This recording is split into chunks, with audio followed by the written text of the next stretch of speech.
pronouncing this guy's name right. Ready to break into a rewarding career? Elwood National Forge can help. Elwood National Forge produces critical defense-rated parts to all branches of the United States military, meaning each day our employees are doing their part to support the men and women protecting our country. With multiple positions currently available and several career paths to choose from, Elwood National Forge offers on-site and on-the-job training, competitive pay and benefits, including 401k and insurance that start the date of hire, paid time off, and long-term job security. We'd love to support you in building a career. To learn more about becoming part of the Elwood National Forge family, visit enfjobs.com.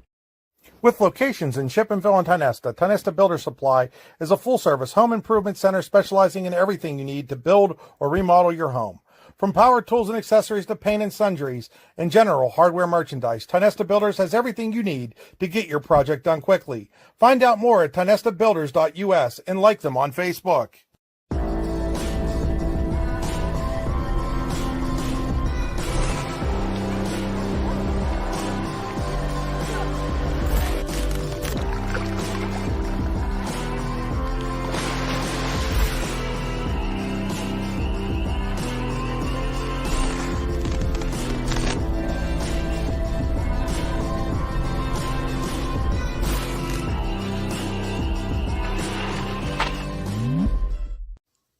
Looking for a place to hone your skills in the off-season? How about just a friendly pickup game, or even a new league to join? Then head to the Hub at PF in Russell. An all-weather athletic facility, the Hub has everything you need to get your game on, from basketball and volleyball courts to indoor batting cages. And more than just an athletic facility, the Hub also plays host to special events like concerts and worship services. The Hub is a proud supporter of local athletes and wants to thank the community for all its support over the last 2 years. Icy Ink Screen Printing and Embroidery, located at 2043 Pennsylvania Avenue East in Warren. We offer screen printing and embroidery on apparel, as well as graphic design, web design, photography, and custom frames, and specialize in youth fundraisers. We also offer photography services and custom frames. Check out our Icebox stores online at icyink.com or give us a call at 814-688-0034. Let's meet, drink coffee, and design some cool shirts. Be cool, wear Icy. Hey, this is Joe. And this is Sketty. And we're the hosts of the Beehive Sports Podcast. Do you like uncut looks into all things sports? If you said yes, then this is a sports show for you. Live weekly shows broadcasted on Facebook, YouTube, and Twitter, covering everything from local sports in Northwestern Pennsylvania all the way to the pros. Not to mention the hottest takes you will ever hear. Follow us on all social media platforms and tune into episodes today. Hi, Chris Rossetti here from D9and10sports.com. I wanted to take a second to tell you about one of the best restaurants in all of Western Pennsylvania, the Allegheny Grill in Foxburg, PA. With indoor and outdoor dining, you can enjoy prime rib all weekend long, or perhaps it is their full wings served on Thursday wing nights that you're after. From celebrating a special occasion to hanging out with family and friends, the Allegheny Grill in Foxburg is the place to be. As they like to say, you come for the food and you stay for the view. Reserve your table today at AlleghenyGrill.com. The Knights have come here to Rogers Field in search of at least a share of the region championship. Meanwhile, the Hot Wildcats are looking to make a three-way tie atop the Region 2 standings. It's Eisenhower at Northwestern, Allegheny Grill of Foxburg, high school football on the YDL Sports Network. Welcome into the Rehab Center pregame show. Chiropractors caring for health. You can visit them online at therehabcenters.com, and that's center spelled the old English way with an R-E-S. And don't forget that the Allegheny Grill in Foxburg was voted #1 in Pennsylvania for waterfront restaurants. Stop down and find out why. Make a reservation today at AlleghenyGrill.com. The Allegheny Grill in Foxburg, where you come for the food and stay for the view. Welcome into the Park Avenue Motorcar broadcast booth. Brian Hagberg and Cody Elms with you here for the YDL Sports Network. And if you have a fender bender, we can mender at Park Avenue Motorcar. Call 814-726-9728. Park Avenue Motorcar is proudly serving Warren County for 30 years. And Cody, this should be an absolutely fantastic ball game here tonight. Obviously, Eisenhower comes into this one as the road team, undefeated on the season, 3-0 in region play. Can secure minimum a share of the Region 2 title, really would put a stranglehold on that championship as they're at Iroquois next week. Meanwhile, Northwestern after starting the season 2-2, is on a 3-game winning streak, starting with that big upset win over Oil City a couple of weeks ago. And the Wildcats are looking to create a 3-way tie between them, Eisenhower, and Mercyhurst Prep atop the region standings. Yeah, Brian, it's certainly going to be a test for Eisenhower, but we've said that in some previous weeks as well, and they've come through for Coach Penley, and they've done it their way. They've stuck to their ground game, hard-hitting football, and at times running back by committee with Tucker Lindell and Keegan Ekstrom backing up Benji Bauer to give a little different pace. And I expect to see more of that tonight as the temperatures drop. And as they were talking up here in the booth before the game, it's a little muddy of a field already, and that's before the game started. It's only going to get worse, and that plays right into Eisenhower's weapons. Well, yeah, and this is one of the few times in District 10 that we'll see game on grass, natural grass, where both teams typically play their home games on grass. So, this is not going to necessarily be advantageous one way or the other, because again, Eisenhower, plays all their home games on grass as well. But this can be and is at times a very soggy, muddy field, so that could come into play, like you said, especially as the temperature continues to drop here in Albion.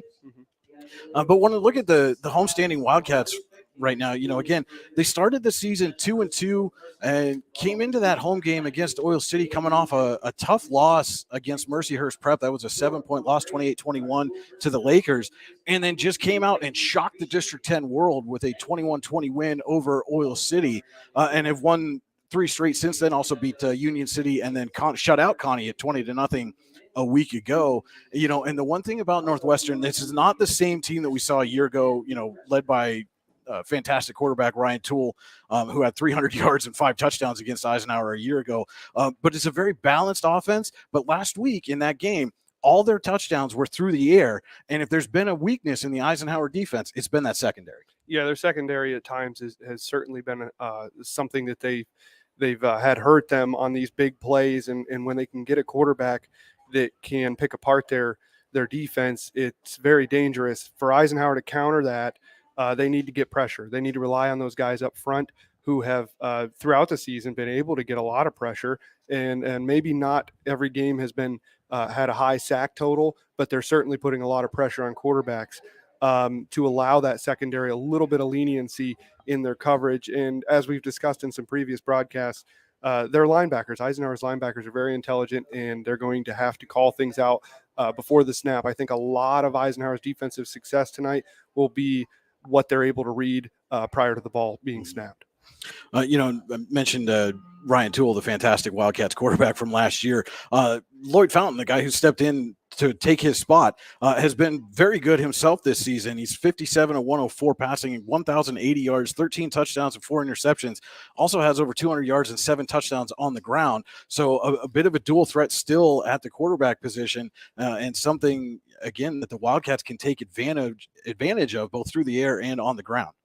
Yeah, and I think that Eisenhower's seen some dual threat quarterbacks, so this isn't the first time that they're going to come across that. They've handled them pretty well. Their defensive ends and their linebackers have done their assignments, done their jobs. So there haven't been a lot of instances where the quarterbacks have been able to break free and get those big runs.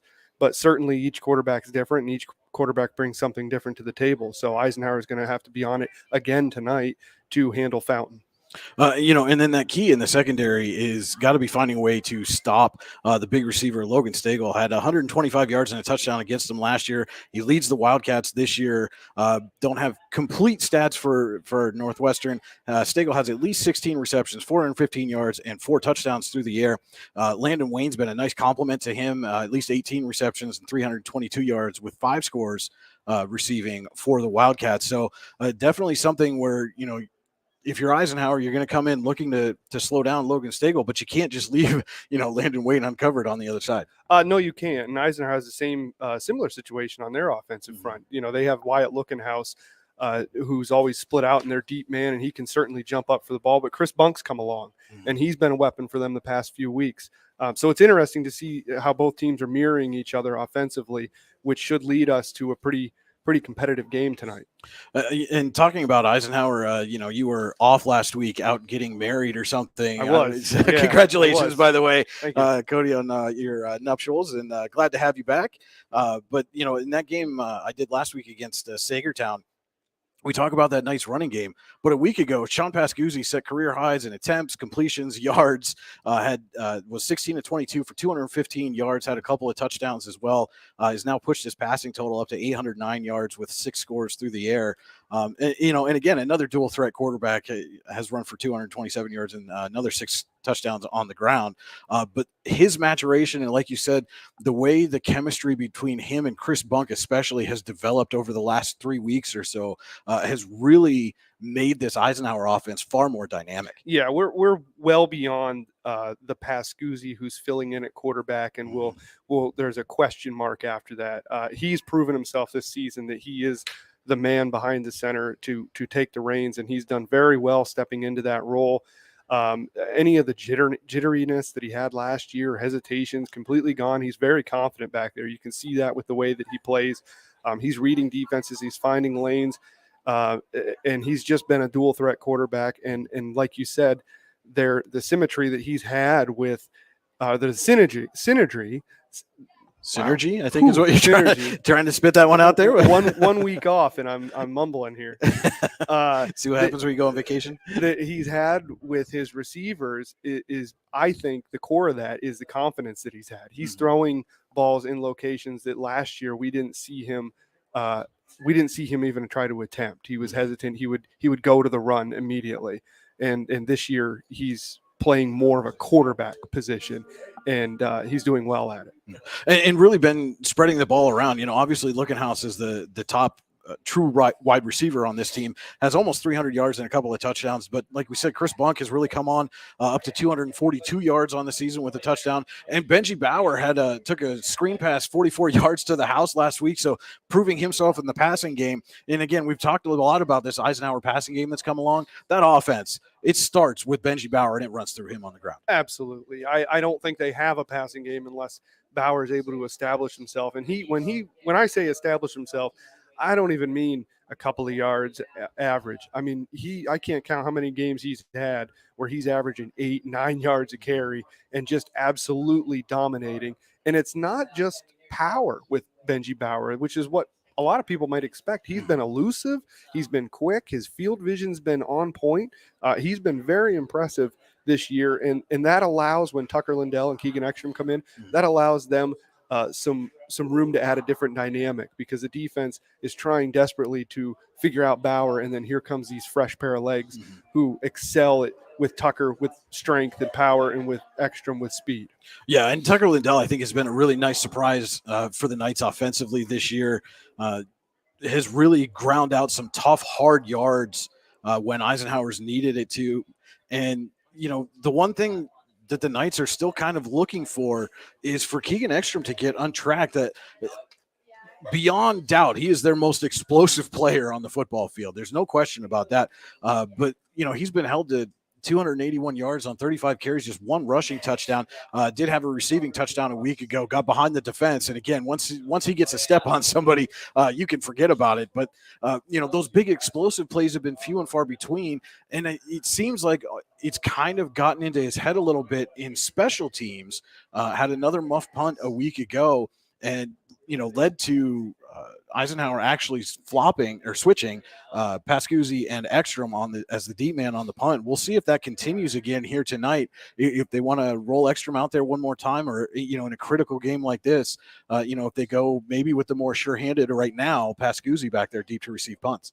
Well, it is a critical game, and because of that, I hope they go with Ekstrom, because I've never liked putting your quarterback back there on special teams. I think it's an unnecessary risk. You certainly have some other guys that you could put back there. But to your point, I think the key is to get Ekstrom's confidence going. They have to maybe design some plays to get him into that second level of the defense and let him get those breakaways. There's been numerous runs with Ekstrom up the middle. I don't think that's his forte. I've seen him break them from up the middle. Certainly he can find a lane, he will.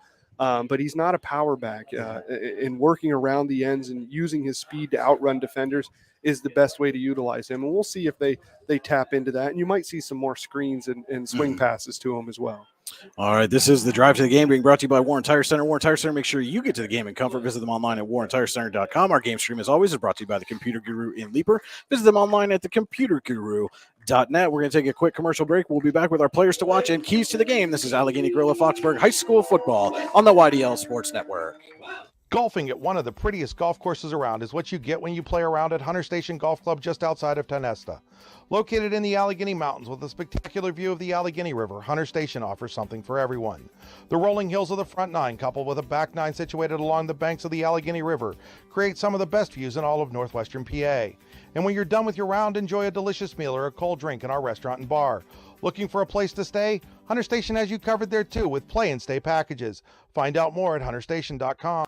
Cheerleader Alyssa Porchek will be playing tonight's anthem. Back here at Northwestern, just in time for the national anthem being played right up here in the press box. So we'll go turn it over to the national anthem.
A stirring rendition of the national anthem.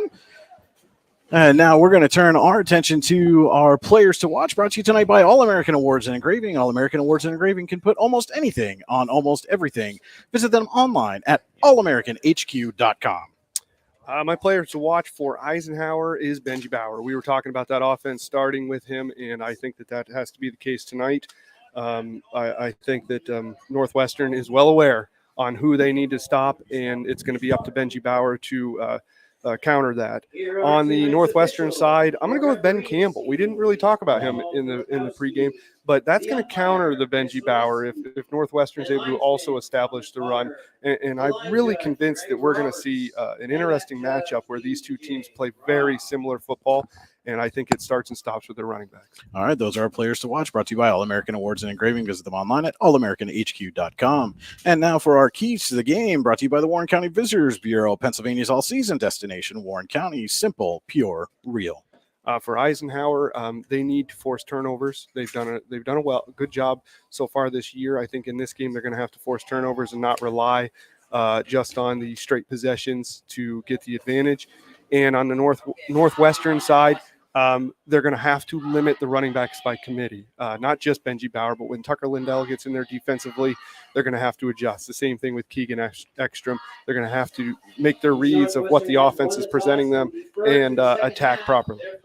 All right, those are our keys to the game. Again, brought to you by the Warren County Visitors Bureau. Visit them online at wcbb.net/events. That'll wrap up the Rehab Center pregame show. Our first quarter tonight is brought to you by Elwood National Forge. It's never too soon nor too late to set another goal or dream another dream. If now's the time for you, Elwood National Forge can help with multiple positions currently available and several career paths to choose from. Elwood National Forge offers on-site and on-the-job training, competitive pay and benefits, including 401k and insurance to start the date of hire, paid time off, and long-term job security.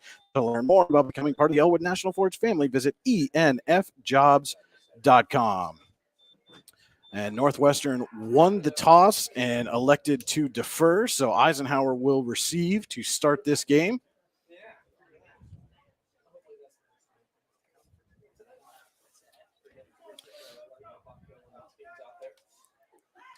The Knights are going to come out. It's going to be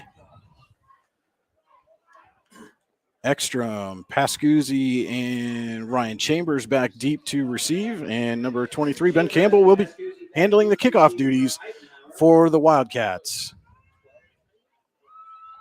Ben Campbell kicking off for Northwestern. Yes, it is. And the kick is off, and we are underway. Pascuzzi's going to field it at the 15. Spins around, and we'll get out to the 30. Sean Pascuzzi returning the kickoff. That's where the Knights will take over with the opening possession of this game here from Rogers Field in Albion, the home of Northwestern.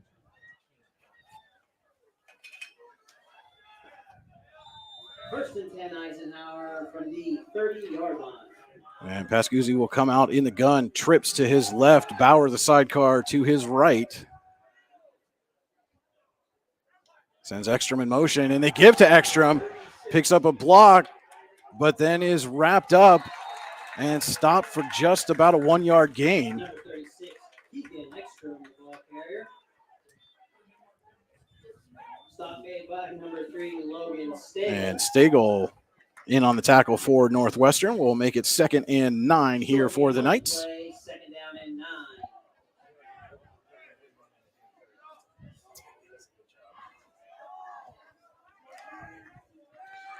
Eisenhower at its own 31. And Pascuzzi in the gun again. And he looks to throw. And it's through the hands of Garrett Jensen. And, looking for that little wide receiver screen, but looked like the Wildcats were going to be all over it, even if it was complete. Yeah, and that's good. That's a good job on the coaching staff right there out of the gates, reading the offense, knowing that Eisenhower likes to go to those screens. They'll run that play several times in a game. So if Northwestern can shut it down early, that takes just one more weapon out of their arsenal. First, Luton's Plumbing, Heating, Air Conditioning, 3rd down of the ballgame. It's 3rd and 9 for Eisenhower. 2 receivers to the far side. 1 receiver split near side, Ekstrom in motion. High snap, Pascuzzi's going to keep it himself, trying to go off left tackle, and not much there. As that was number 6, Gregory Gruda on the stop for the Wildcats. And it brings up a 4th and 8, and Eisenhower will send on the punting unit. And it will be Landon Wayne back deep to receive this kick, coming from Benji Bauer. Kick is away and going to go out of bounds.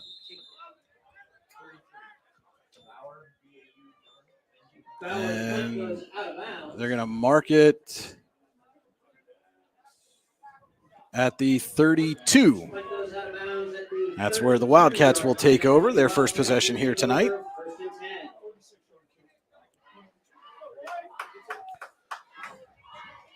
So 1st and 10 for Northwestern from its own 32. First 90 seconds of this game. And it will be Fountain in the gun. And he's going to give right up the gut to Campbell, and he's hit, or excuse me, that was Campbell, yes, and he's hit and stopped immediately by Mike Venata.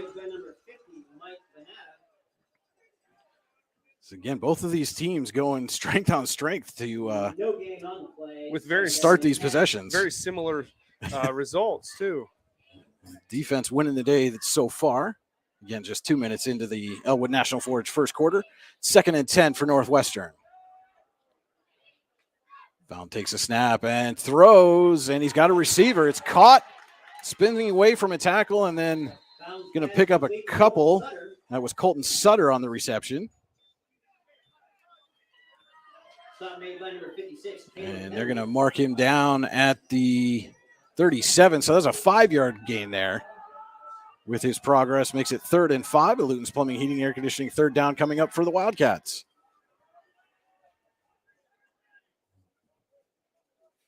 And now the Northwestern looks to the sideline.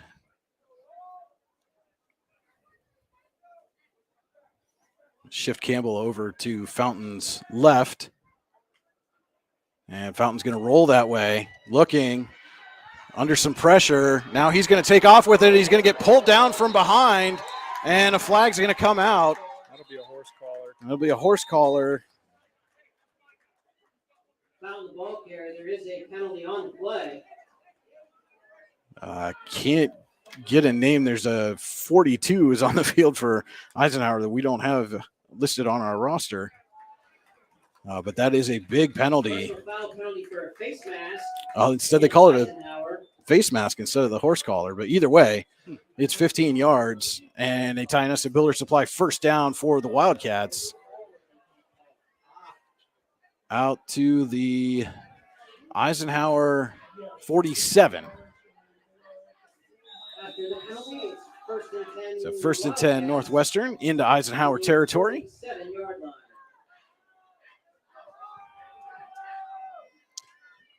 And Fountain gives to Campbell, and again, nothing doing there. Campbell looks in the ball carrier. Bunk and Venata in on the stop along with Tucker Lindell. Number 50, Mike Manetta. And no gain again for Campbell. Makes it second and 10. On the play, second down and 10. Brian, back to that horse collar. I think the reason they didn't call that a horse collar is when he tackled him, he was going forward. He didn't pull him back. He kind of pushed him forward, which at the same time must have had his hand on his face mask. And Fountain's going to keep it himself, looking for space. Not much there, but he does get across the 45 to the Eisenhower 44. So solid run there for Fountain on second down. We'll make it 3rd and 7.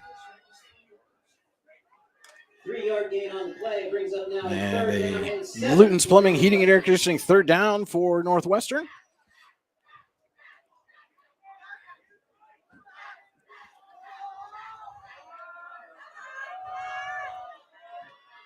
Send trips to the right or the far side as we see it. And Fountain rolling that way under pressure. He's going to be hit and sacked.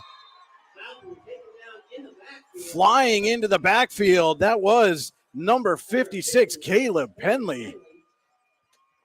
Shot like a cannon through the line of scrimmage and drops Fountain for a loss with the sack and brings up a punting situation.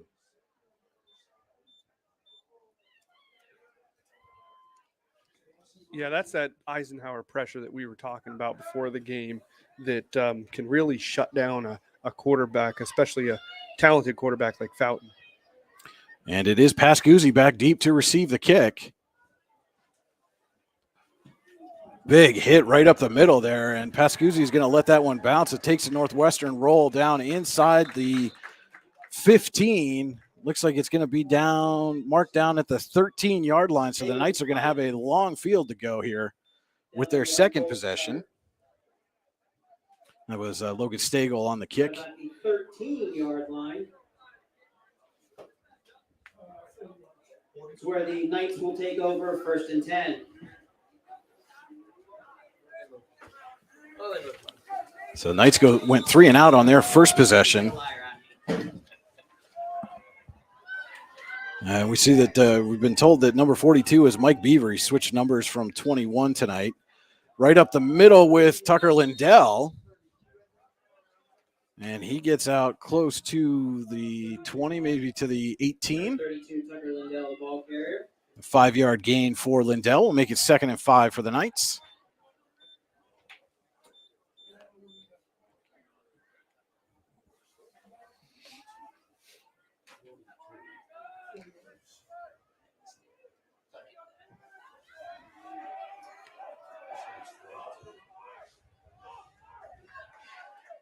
Pascuzzi under center, and he's going to pitch to Bauer, looking to get around the edge, and he does, breaks through some tackles, and Bauer's going to get out and get enough for a Ty Nesta Builder Supply first down, the first down of the game for Eisenhower. Bauer, they're going to mark him right at the 25, so there'll be a 7-yard gain for Benji Bauer.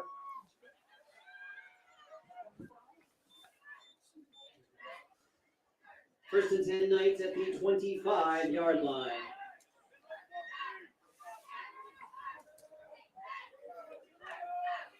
So regardless, Cody would probably call this a success, picking up a first down when you're pinned back inside your own 15. Yeah, absolutely. Even if they had to punt here, they got a little more room. Pascuzzi gives to Bauer off left tackle again, and Bauer's going to plow ahead and then get brought back. See, they mark his progress out to the 30. 5-yard pickup. And this is something, especially early in this game, Cody, I think both teams need to be content with that. 5-yard gain on first down. Don't panic. Don't feel like you have to force something down the field. Just keep churning out those hard yards. You get 3, 4, or 5 at a time. Eventually, you're going to get some first downs, and it'll open up some things in your passing game. Yeah, it might be a little tough for Benji Bauer to get used to that because he's had the luxury of averaging, 7, 8, 9 yards a carry right from the start. So that's certainly something that he's going to have to just keep focused on. 2nd and 5 from the 30. Give to Bauer again, this time off right tackle. He's going to try to turn the corner. Shakes away from one man, gets to the sideline, plows his way forward, and out of bounds. Right around midfield. Looks like you're going to mark him out just shy at the Eisenhower 48, but it is another Ty Nesta Builder Supply first down for Eisenhower.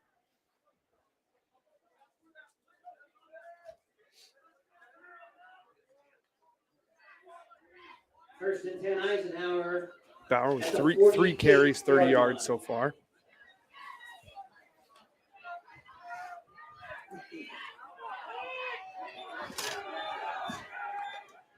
And again, Knights come out in the eye.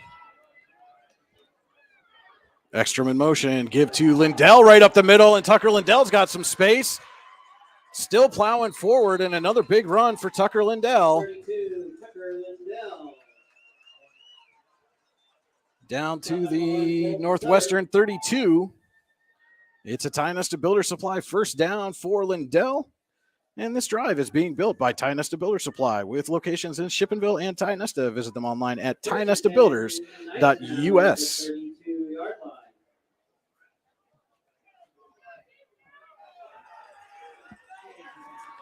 Knights into Wildcats territory for the first time here tonight in the Elwood National Forge first quarter. And give right up to Lindell. And this time Northwestern is ready for it. Number 32, Tucker Lindell. Gain of about a yard. We'll bring up 2nd and 9. Stay holding. Jack Williams both there to make a stop for the Wildcats. And a quick moving first quarter here as we're at 3:40 to go in the Elwood National Forge first quarter. Scoreless here from Northwestern. It's Lookenhouse and Ekstrom split to the far side. Lindell and Bauer in the eye. And the give is to Bauer off left tackle. And Bauer just plowing ahead. The 33, Benji Bauer. And he's down to the 27, a 4-yard pickup. We'll bring up 3rd and 5. Going to bring up now a 3rd down and 5 for the Knights. And got to think this is absolutely 4-down territory here, Cody. Oh, certainly. And this is a typical Eisenhower drive now. They start deep in their territory. They're working the clock. They're long, drawn-out drive. It really wears down the defense. Then they get down inside or close to the red zone, and this is where you might see them take it to the air. And Pascuzzi will give to Bauer on the right side this time. And Bauer's going to fight his way forward to the 23.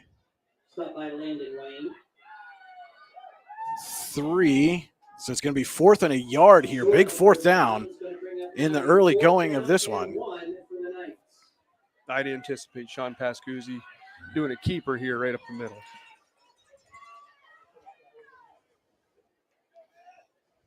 And a critical play again early in this game as we approach the 2-minute mark of the Elwood National Forge first quarter.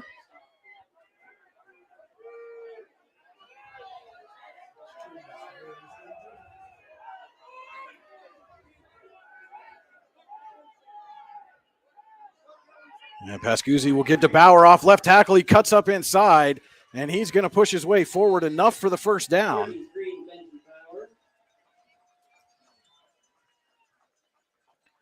Another Ty Nesta Builder Supply first down for Eisenhower. And they are down inside the red zone now at the Northwestern 17. Bowers' run is good for a first down for the Knights. First and 10 from the 17-yard line.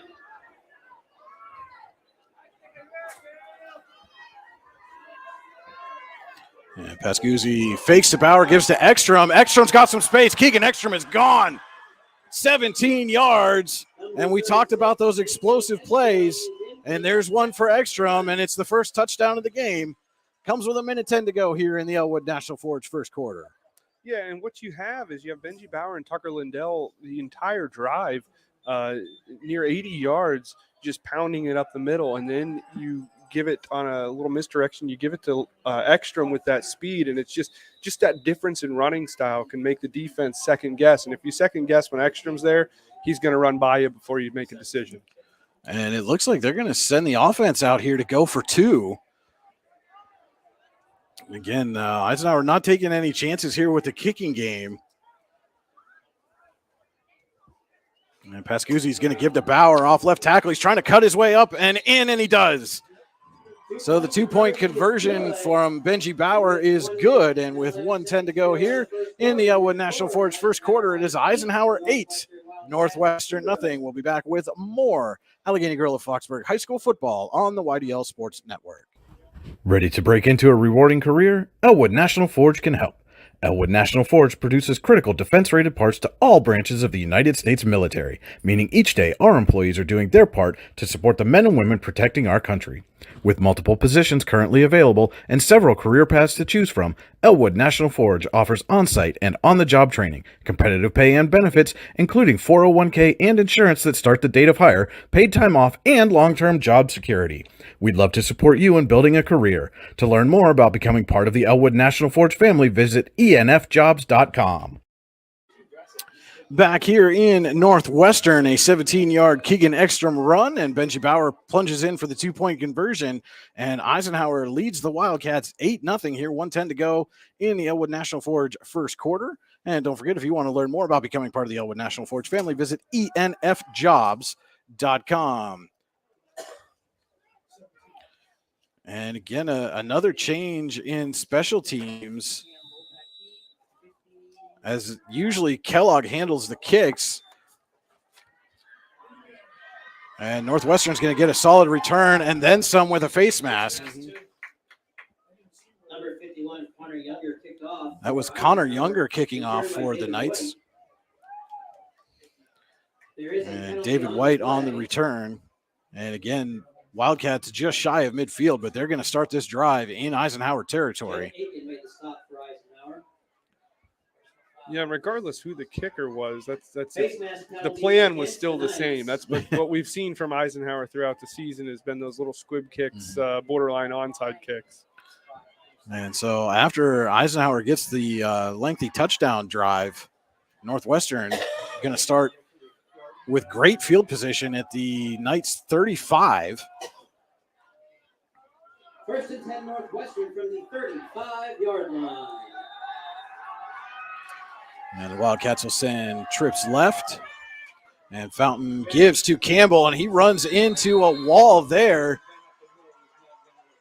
That was, I believe, Jeremiah Aiken on the stop this time. Number 58. Give him a little generous. I thought he was stopped there in the backfield. No gain on the play, so it's 2nd and 10.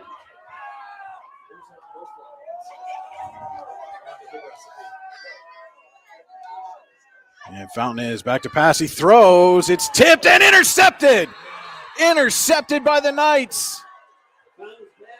Garrett Jensen comes up with the pick, and Eisenhower will take over on its own 30.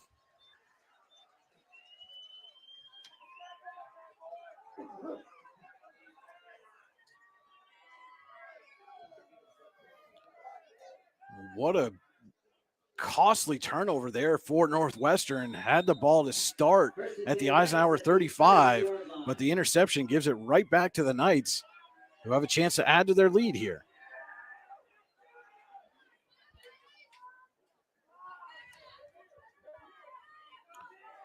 They'll come out in the eye, Lindell and Bauer.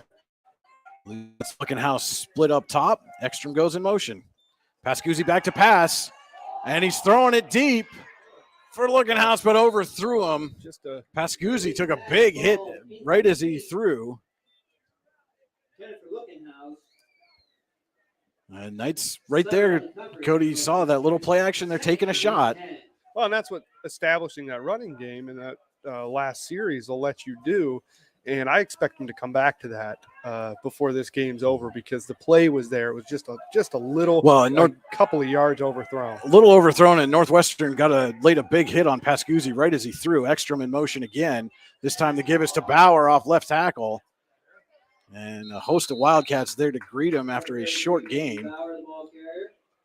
Looks like about 2. Met by number 50, Matthew Bendor.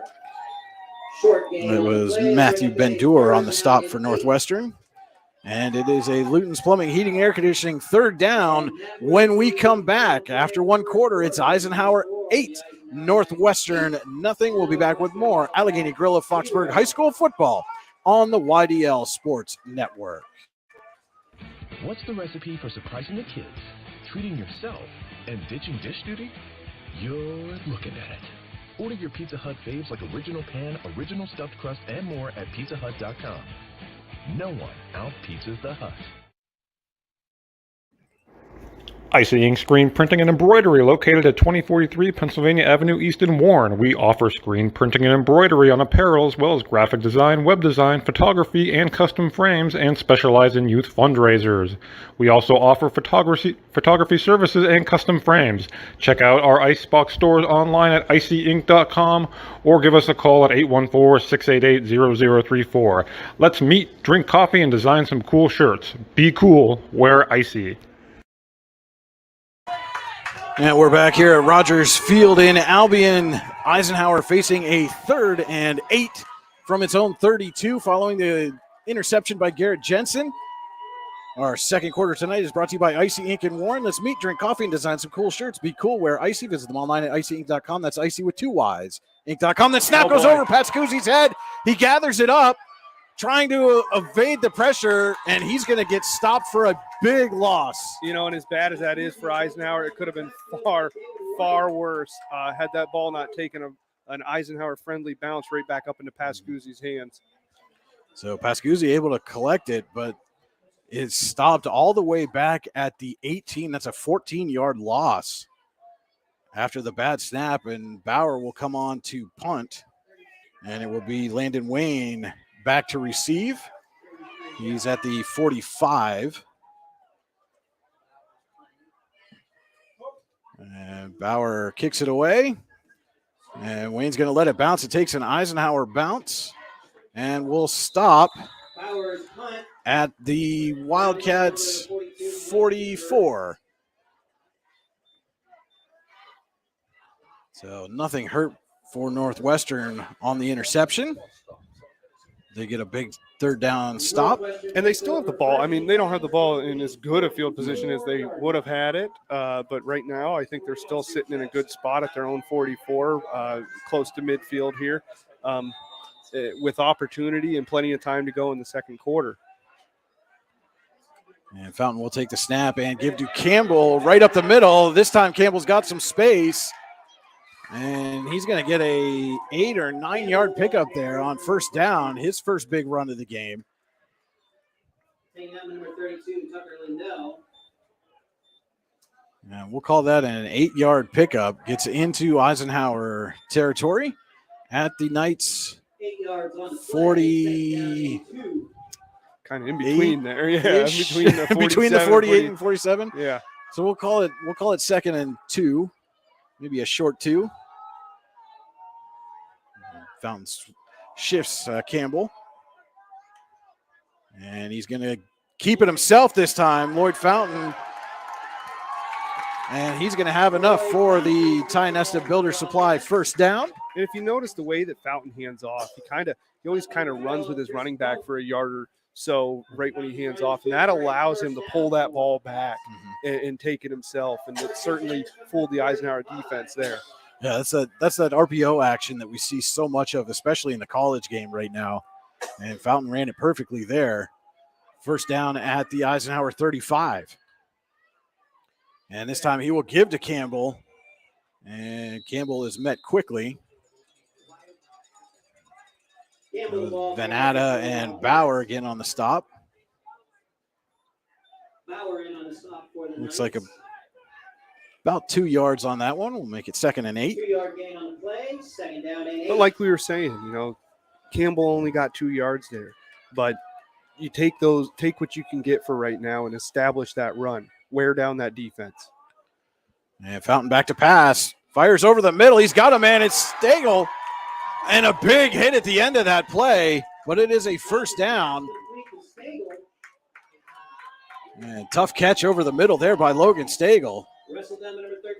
But it is a Ty-Nesta Builder Supply first down. And the Wildcats are in the red zone at the Eisenhower 15.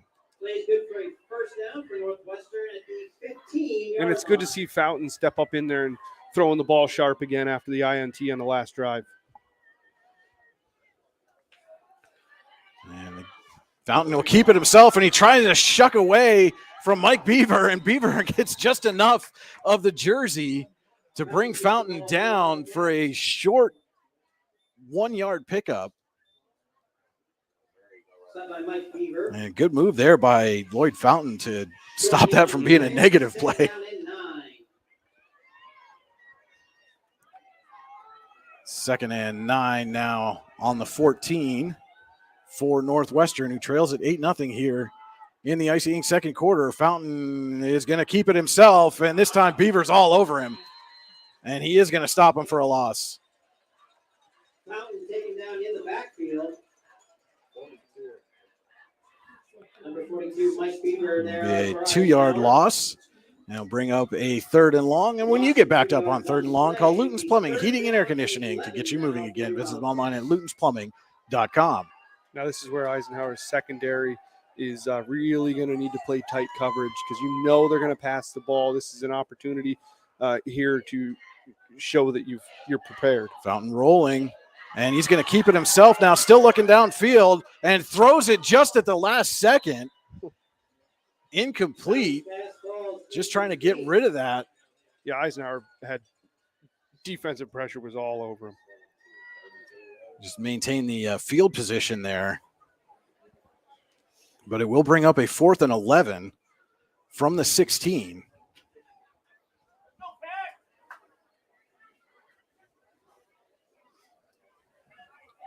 So here we are again, this end of the field. Another big 4th down play coming up.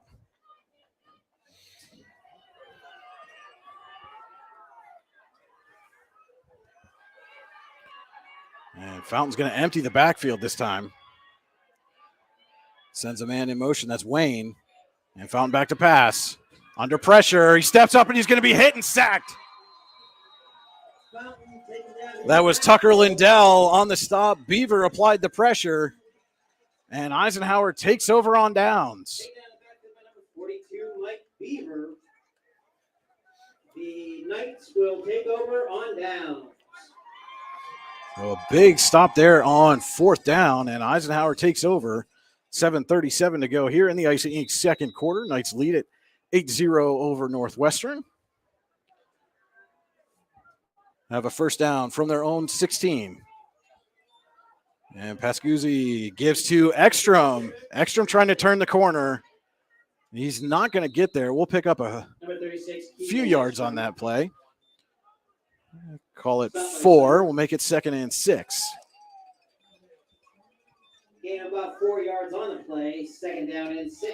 And again, even like you said, Cody, even if you're Ekstrom and you're looking for that big explosive, 20-plus yard play, take that 4-yard gain and be happy with it because you're moving the chains, you're keeping your team on schedule. Yeah, it'll come. Patience is one of the most difficult things for a running back. Ekstrom in motion, and we've got a flag.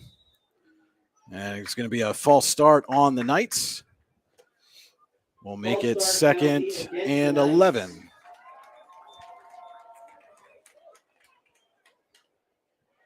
That'll back them up 5 yards and make it 2nd down and 11.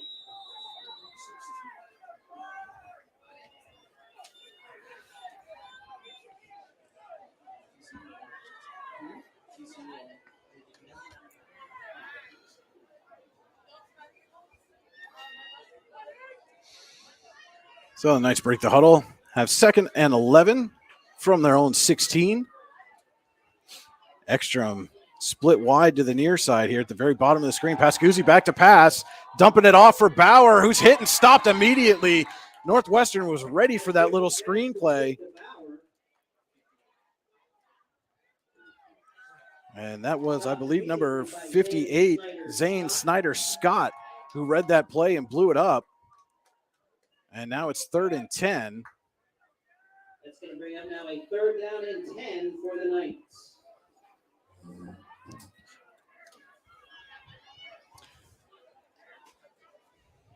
See, Lookenhouse will be the lone man up to the far side. This might be a Chris Bunk opportunity.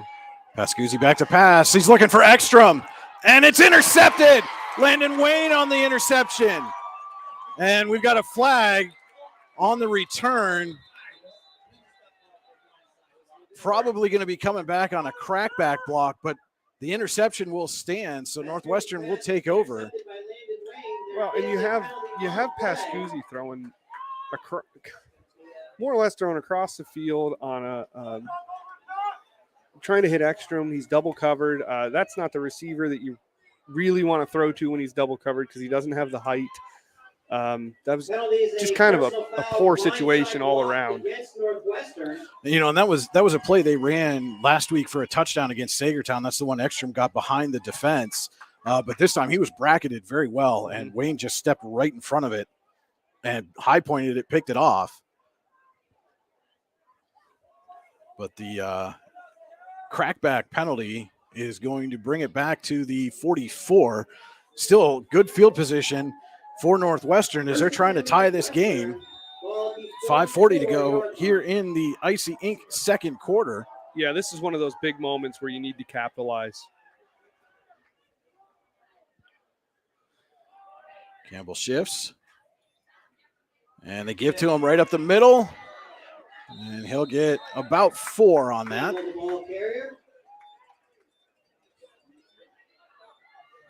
Campbell with 6 carries for 14 yards so far today. Call that 3.5 as they mark it just shy of the 40. So 2nd and a long 6. Gave him about 3 yards on play. Say 2nd down and 7 for Wildcats. And Fountain's going to empty the backfield again here. He's looking to throw. Fires over the middle, and it is caught by Campbell. And Campbell trucks a couple of defenders and gets down inside the 10.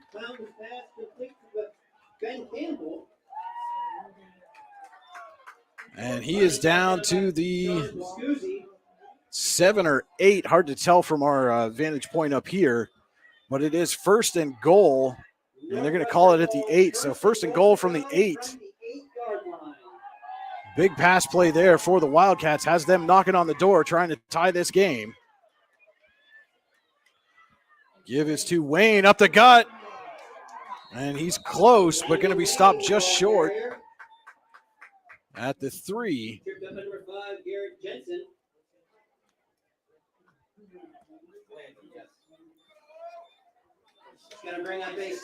So 2nd and goal from the 3. And Fountain just plows his way straight ahead and into the end zone.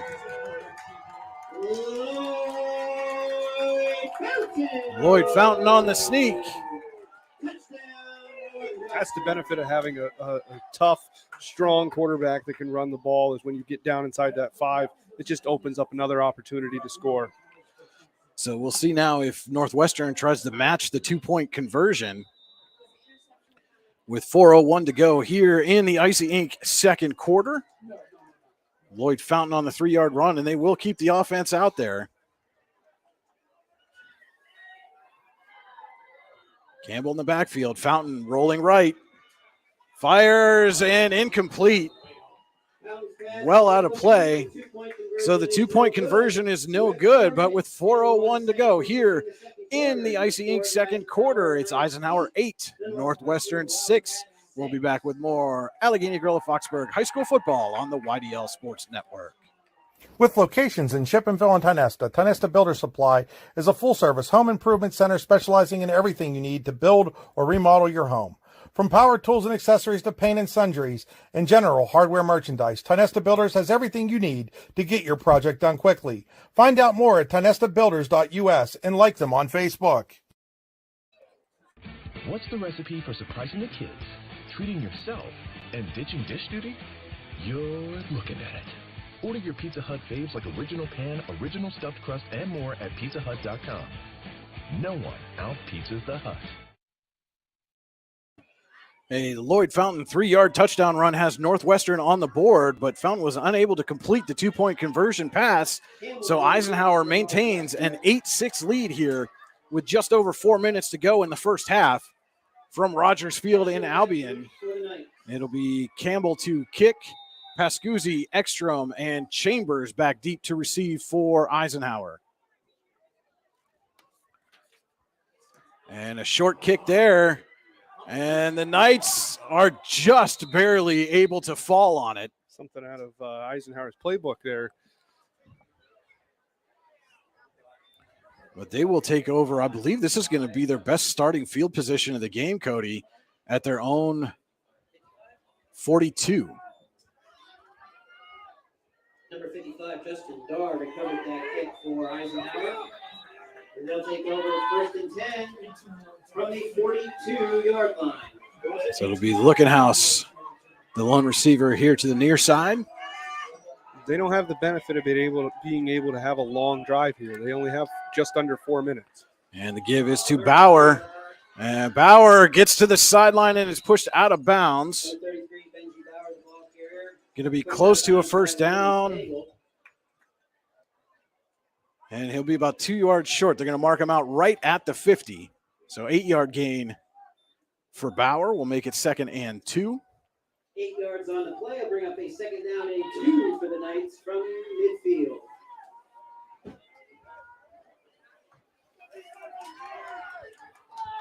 And again, Northwestern deferred, won the coin toss and deferred, so they will get the ball to start the second half.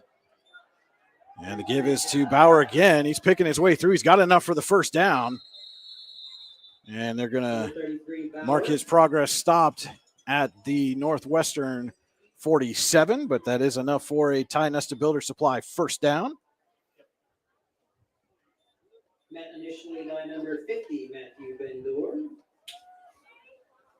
Run was good, just good enough for a first down for the Knights. Knights have 92 yards on 17 carries as a team. Bauer has 57 of those yards on his 9 carries, averaging 6.3 yards per carry. 1st and 10 here at the Northwestern 47, and the Wildcats are going to take a timeout. We'll take it with them. We'll be back with more Allegheny Gorilla Foxburg High School football on the YDL Sports Network. Hi, Chris Rossetti here from D9and10sports.com. I wanted to take a second to tell you about one of the best restaurants in all of Western Pennsylvania, the Allegheny Grill in Foxburg, PA. With indoor and outdoor dining, you can enjoy prime rib all weekend long, or perhaps it is their full wings served on Thursday wing nights that you're after. From celebrating a special occasion to hanging out with family and friends, the Allegheny Grill in Foxburg is the place to be. As they like to say, you come for the food and you stay for the view. Reserve your table today at AlleghenyGrill.com. What's the recipe for surprising the kids, treating yourself, and ditching dish duty? You're looking at it. Order your Pizza Hut faves like original pan, original stuffed crust, and more at pizzahut.com. No one out-pizzas the Hut. Yeah, we come out of this timeout. It'll be 1st and 10. Eisenhower from the Northwestern 47. Knights looking to answer the Wildcats' touchdown drive. They lead at 8-6 here, 3:18 to go in the Icy Ink second quarter.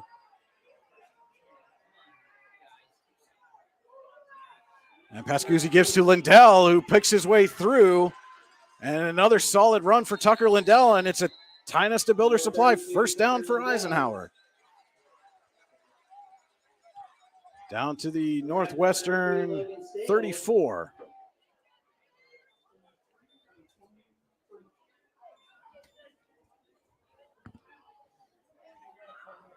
Tucker Lindell is having a good first half. He has 4 carries, 39 yards, a couple of bigger runs at 20 and 13.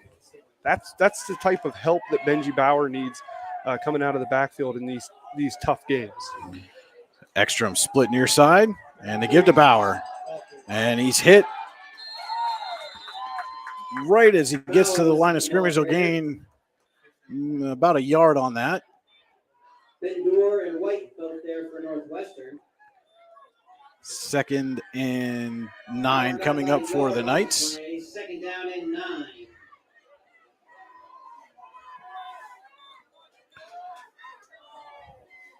You know, it'll be interesting, Cody, again, as we approach 2 minutes to go in the half. If Eisenhower gets close enough, usually Cole Kellogg handles the kicking duties as Ekstrom goes in motion. Pascuzzi back to pass. Firing downfield for Lookenhouse. It's well beyond him. And incomplete. Might have been a little bit of miscommunication there. It looked like Lookenhouse was didn't come out of the gates super fast, and I'm wondering if that was supposed to be maybe a different play, or there was some sort of miscommunication, because it just didn't look. The pass looked like it would have been there on the mark. It just looked like Lookenhouse was a little slow that first 10-15 yards.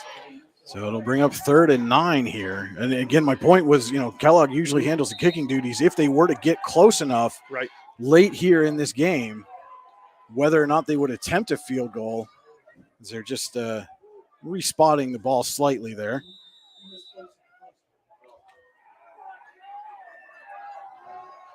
And Pascuzzi is going to give to Tucker Lindell right up the middle, and he slips and falls, but has enough for a tie nested builder supply first down. And again, that little give right up the gut to Tucker Lindell, working very well for Eisenhower right now. Yeah, it's quick, it's hard hitting. Lindell hits the holes hard every time, and he's able to get into that second level. And had he not slipped up, he possibly could have went the whole way, because he's a big guy, and when you get up against those defensive backs, that's what those bigger, powerful running backs really start salivating over. 1st and 10 on the 16. And they give to Bauer this time. And he is swarmed as he Bauer, the ball carrier. Gains 2 down to the 14. Stop by number 26, Landon Wayne. And Eisenhower is going to take its first timeout. Eisenhower. We'll be back with more Allegheny Gorilla Foxburg High School football on the YDL Sports Network. Looking for a place to hone your skills in the off-season? How about just a friendly pickup game or even a new league to join? Then head to the Hub at PF in Russell. An all-weather athletic facility, the Hub has everything you need to get your game on, from basketball and volleyball courts to indoor batting cages. And more than just an athletic facility, the Hub also plays host to special events like concerts and worship services. The Hub is a proud supporter of local athletes and wants to thank the community for all its support over the last 2 years. Now back here at Rogers Field in Albion, Eisenhower on the move has a 2nd and 9 from the Wildcats 14, leading here 8-6 in a critical District 10 Region 2 matchup. Brian Hagberg and Cody Elms with you here in the Park Avenue Motor Car broadcast booth for the YDL Sports Network. And Pascuzzi gives to Bauer off right tackle, and he's got space. Benji Bauer is going to go all the way. A touchdown, 14 yards for Bauer, and the Knights increase their lead.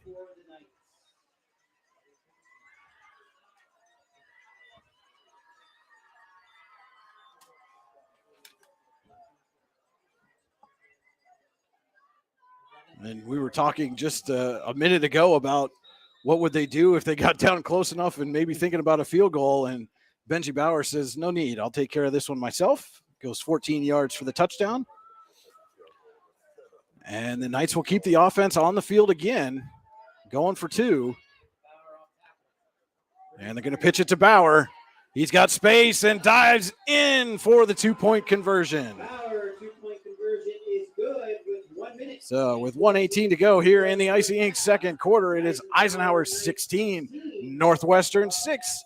We'll be back with more Allegheny Grill of Foxburg High School football. This is the YDL Sports Network.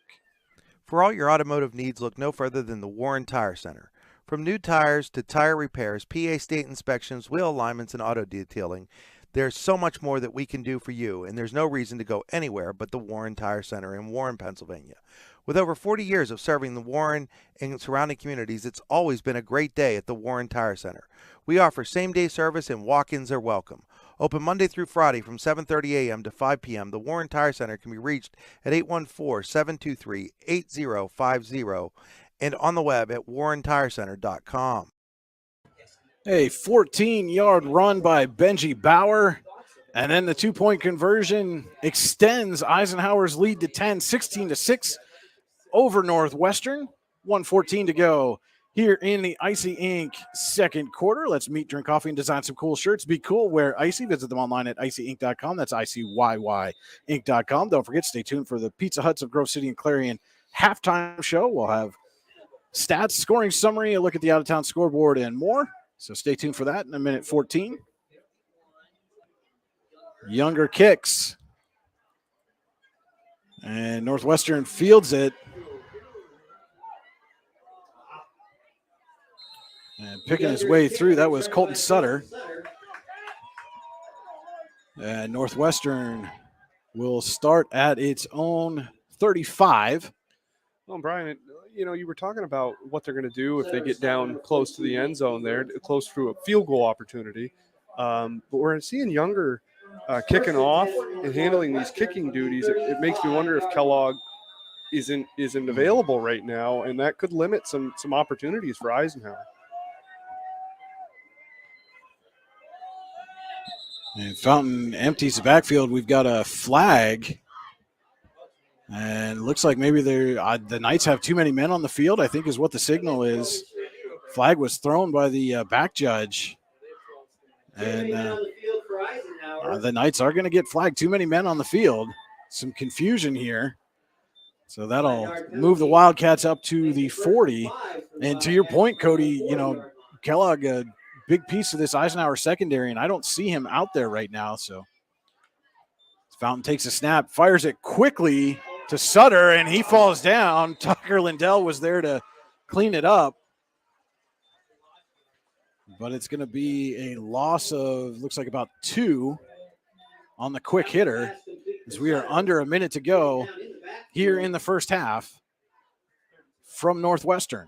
By Lindell. Loss of 2 on the play. And Fountain gives to Campbell. He shakes a tackle and then plows over a defender out to midfield. I believe that was Pascuzzi that he ran over. Yeah, you don't want to see that for your quarterback to get hit like that, but if you're on the Northwestern side, you love it. Ty Nesta Builder Supply first down at midfield. Fountain going to keep it himself this time. Gets through the line of scrimmage, but then it's taken down. Fountain the ball carrier, but there is a flag on the play. And there is a penalty flag. For a second. Yes, we were. It was close, but he got set. I want to know why the clock was going. I know. So we got an illegal shift on the Wildcats. I know they weren't set to change. No, he is. Illegal motion against Northwestern. So that'll back up Northwestern.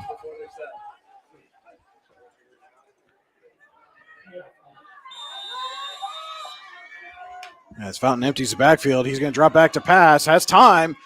Has a receiver there. And then just across midfield, that's Cameron Swantek. And Northwestern will take its second timeout. We're going to stay here through this timeout. There's a timeout, Northwestern. As the Wildcats are going to have a 2nd and 6 from the Eisenhower 46. And again, Cody, they won the coin toss and deferred, so they will get the ball to start the second half. Yeah, and not converting that 2-point conversion on their first touchdown. If they're able to put some more points on the board here, it would certainly give them an advantage coming into the second half with the ball. And again, we're starting to see some of what we talked about in the pregame with this wet, soggy field. It hasn't rained a ton here, but again, with the close to 60 degrees during the day, and it's dropping down into the 40s here tonight. With about 10 seconds to go here in the half, Northwestern has 46 yards to go. Yeah, they went. They almost do the have whole- they do have a timeout left, so They could hit a quick pass, but it's going to be tough. Eisenhower's in a prevent. Fountain going to pass over the middle, diving attempt, and it is caught by Landon Wayne. Complete to Landon Wayne. And that's going to be a Tionesta Builder Supply first down. Timeout. And the Wildcats spend their final timeout of the half as the ball is at the Eisenhower 34.5. So again, barring a defensive penalty, I imagine this will be the final play of the first half. And again, we'll see, obviously Northwestern not afraid to sling the pigskin around a little bit, but No. that, And Fountain, since his interception, he's what do we got here? He's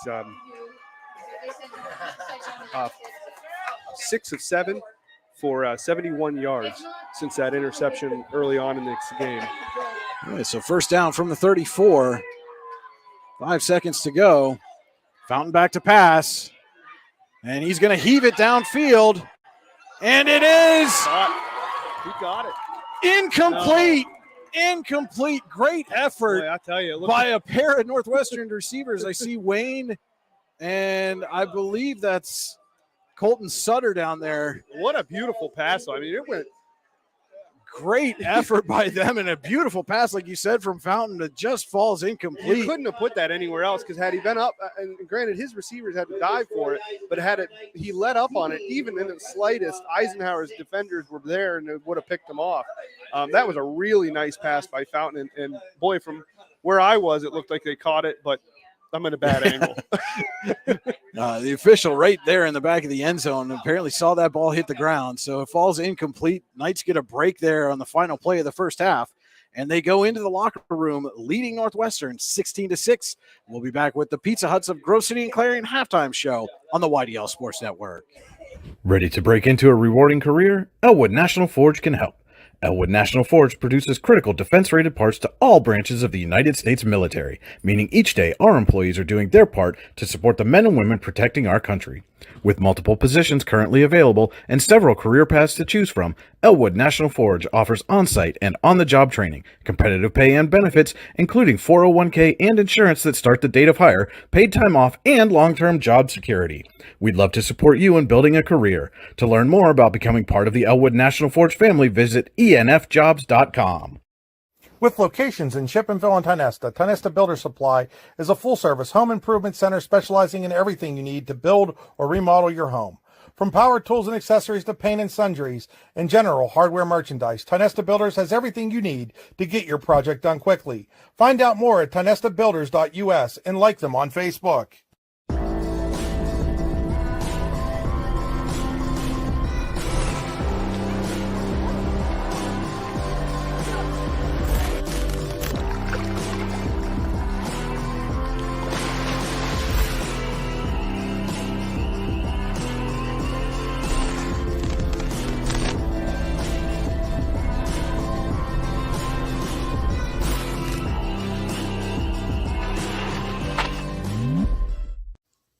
Looking for a place to hone your skills in the off-season? How about just a friendly pickup game, or even a new league to join? Then head to the Hub at PF in Russell. An all-weather athletic facility, the Hub has everything you need to get your game on, from basketball and volleyball courts to indoor batting cages. And more than just an athletic facility, the Hub also plays host to special events like concerts and worship services.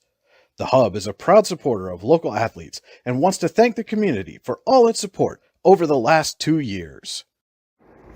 Icy Ink Screen Printing and Embroidery, located at 2043 Pennsylvania Avenue East in Warren. We offer screen printing and embroidery on apparel, as well as graphic design, web design, photography, and custom frames, and specialize in youth fundraisers. We also offer photography services and custom frames. Check out our Icebox stores online at icyink.com or give us a call at 814-688-0034. Let's meet, drink coffee, and design some cool shirts. Be cool, wear Icy.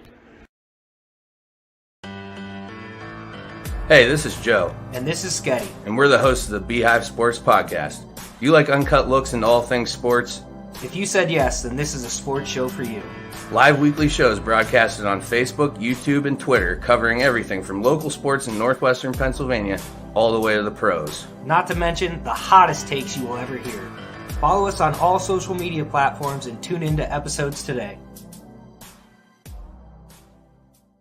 Hi, Chris Rossetti here from D9and10sports.com. I wanted to take a second to tell you about one of the best restaurants in all of Western Pennsylvania, the Allegheny Grill in Foxburg, PA. With indoor and outdoor dining, you can enjoy prime rib all weekend long, or perhaps it is their full wings served on Thursday wing nights that you're after. From celebrating a special occasion to hanging out with family and friends, the Allegheny Grill in Foxburg is the place to be. As they like to say, you come for the food and you stay for the view. Reserve your table today at AlleghenyGrill.com.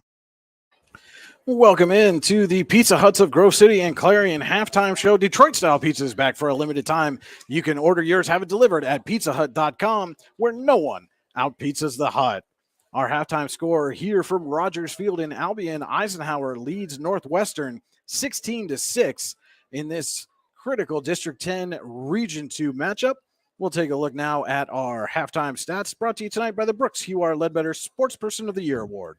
The Brooks Hugh R. Ledbetter Sportsperson of the Year Award and accompanying scholarship are awarded to an athlete or athletes who compete in at least one full season in either District 9 or District 10 and who display qualities of being a good person, a leader, community-minded, and wanting to make a difference. You can find out more at yourdailylocal.com/BHL Award. Brian, on the Eisenhower side of the ball, it's been all running for the Knights as they have 22 carries and 138 yards rushing as a team. Benji Bauer leading with 74 yards off of 12 carries. And Tucker Lindell is not too far behind them with 55 yards off of 5 carries. Good complementary running back play there. And Keegan Ekstrom comes up third with 3 carries, 22 yards. Sean Pascuzzi's just 1 for 5 and has thrown an interception. But the style of play that we've seen tonight hasn't really needed him to make those big pass plays yet. On the Northwestern side of the ball, Ben Campbell leads the rushing attack with 7 carries and 26 yards. Lloyd Fountain has 7 carries and 8 yards. And Fountain here in the second quarter really turned it on. He's 7 for 10, 76 yards passing, has that interception, but he's spreading the ball around. He's hit 5 different receivers, with Sutter being the only one that he's hit twice. Ben Campbell leads the receivers with 32 yards. Behind him is Stagel with 18 and Landon Wayne with 11 off of his reception. All right, those are our halftime stats. Again, brought to you by the Brooks Hugh R. Ledbetter Sportsperson of the Year Award. For more information on that, go to yourdailylocal.com/BHL Award. We'll take a look at our scoring summary now, brought to you by Warren General Hospital. Exceptional care, exceptionally close at Warren General Hospital. The first score of the night came from Eisenhower with Keegan Ekstrom running around the right side on a 17-yard run. Benji Bauer was able to get the 2-point conversion, and that put the Knights up 8-0. It wasn't until 4 minutes and 1 second left in the second quarter when Fountain punched it in for a 3-yard run. That was after intercepting Sean Pascuzzi, and then he the touchdown run was set up with a 32-yard pass to Ben Campbell, and that brought the score 8-6. And then here later in the second quarter, with a buck 14 left to go, Benji Bauer had a 14-yard run, and Bauer would add the 2-point conversion to put the Knights up 16-6 at the half. That was our scoring summary, again brought to you by Warren General Hospital. Exceptional care, exceptionally close, Warren General Hospital. You know, and Cody, we came into this game thinking this one would be a barn burner, and it certainly has been.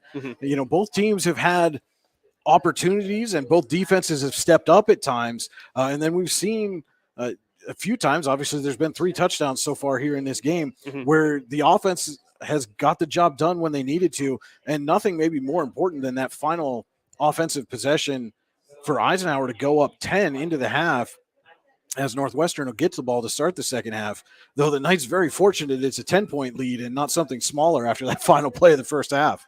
Yeah, I think they're pretty lucky on that final play, but their defense has stepped up all year. They haven't been called on to have to really in these crucial moments to have to step up much because Eisenhower's had such substantial leads in many of their games. But when they've been called upon, whether it's in the red zone or late in the game, you know, within a couple of scores, they have been able to step up. And like we were talking about there at the end of the first half, if that pass was not a perfect pass, Eisenhower's defense was all over it. They were there to intercept it. The defenders got a little bit behind them, but in high school football, to see such a wonderful pass like that and then end up incomplete, it's kind of heartbreaking. But Eisenhower's defense, I think, is a big reason why they are maintaining this lead here going into the second half, and crucial with Northwestern getting the ball back. That was a huge stop at the end of the first. And been really impressed too with Northwestern quarterback Lloyd Fountain. Again, you're stepping in to fill in for a quarterback who just had a phenomenal season a year ago. I think he had something like a 27-2 touchdown to interception ratio, something ridiculous like that. I don't remember the number off the top of my head. But again, to step in and see the command that he has of the offense, especially with those RPO plays and reading, and more often than not, he's making the correct reads on those. And again, through really a perfect ball there to end the first half. Yeah. And just an unfortunate bounce for the Wildcats that it fell incomplete. Well, when you are coming in for a guy like that, a former stud quarterback, that could partially explain some of the early season struggles too.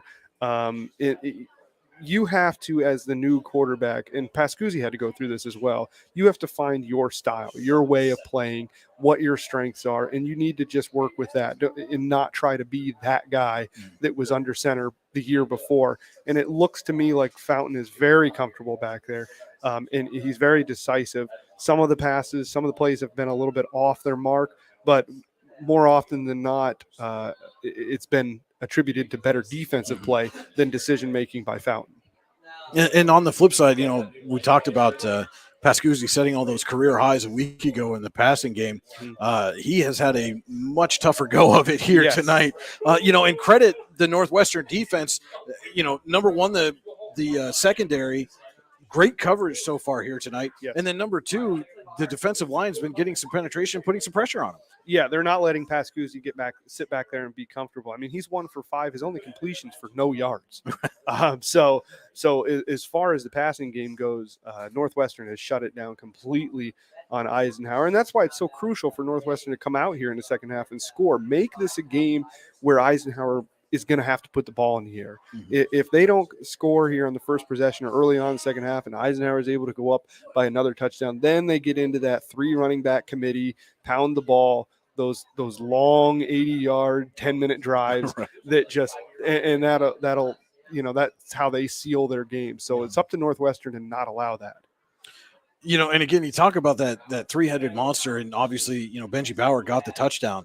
But we're seeing again, and it seems like he's gotten stronger as the season has gone on. Tucker Lindell gets the ball, and basically he's a straight handoff up the middle every time he touches the ball, and he makes something happen with it. It's a quick handoff up the middle. He's averaging 11 yards per carry. I mean, that's almost twice as much as Benji Bauer right now. He has 5 carries for 55 yards, and he's the only running back with a run over 20 yards. And again, just not typically the style of game that we are accustomed to seeing from Lindell, and especially, again, as we talked about, teams have just been able to bottle up the explosive Keegan Ekstrom thus far. And for Lindell to come out and be able to carry the ball like that has really been a huge boost for the Eisenhower offense. Well, and that can create opportunity for Ekstrom in the second half if the defense adjusts. Now, the defense might not adjust, and their goal is to shut down Bauer, and they're going to focus on that. But if they adjust to maybe play a little tighter on the inside to stop Tucker Lindell, that'll open up that outside for Keegan Ekstrom and Benji Bauer, because he's found a lot of success around the outside as well. So Tucker Lindell is certainly putting the Knights in a position where they might have some different opportunities, some different looks here in the second half they could take advantage of.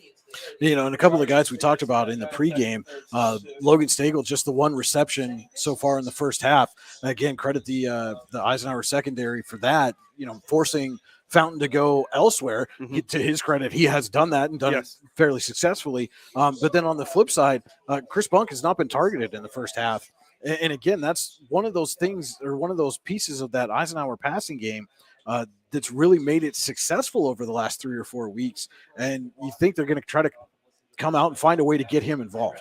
Yeah, one of the traps that they've gotten caught into before early on this season, and they've been able to get away with just because of some of the defensive competition, is just launching it up to wide and looking house. I mean, it's a really good option to have, but that can't be your passing attack. And Chris Bunk has found a lot of success coming across the middle. I've seen some opportunities in the first half where I thought that Bunk, the ball should have ran a route to free up Bunk across the middle. But that hasn't happened. Maybe we see that in the second half, but it's certainly affecting the passing game. And I think that's a good way to get Sean Pascuzzi rolling. You're not going to get him rolling on a deep pass, even if it's caught. You want to get some 5-10 yard passes to get him going. They tried to do that quick hitter early out to Jensen on the wide receiver screen. That ball just went right through his hands. Yes. But again, that's, almost everything beyond that, like you said, has been a deep shot minus the attempted screen to Bauer.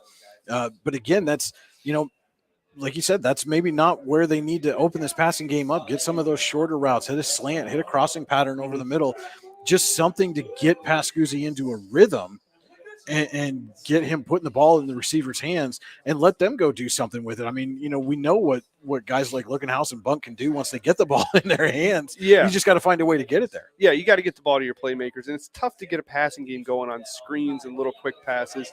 Sometimes it's effective, but boy, if it's not effective, more often than not, it hurts more than it helps. If the guy catches the ball and it's for a loss or, no gain, that can start to rattle a quarterback's confidence too, as he's finding, he's connecting and he's still not seeing any progress. I think you got to try to tuck Bunk behind the linebackers and let him work in there a little bit and use his athleticism and allow Pascuzzi to take those shots, those quick fire shots in the middle of the field.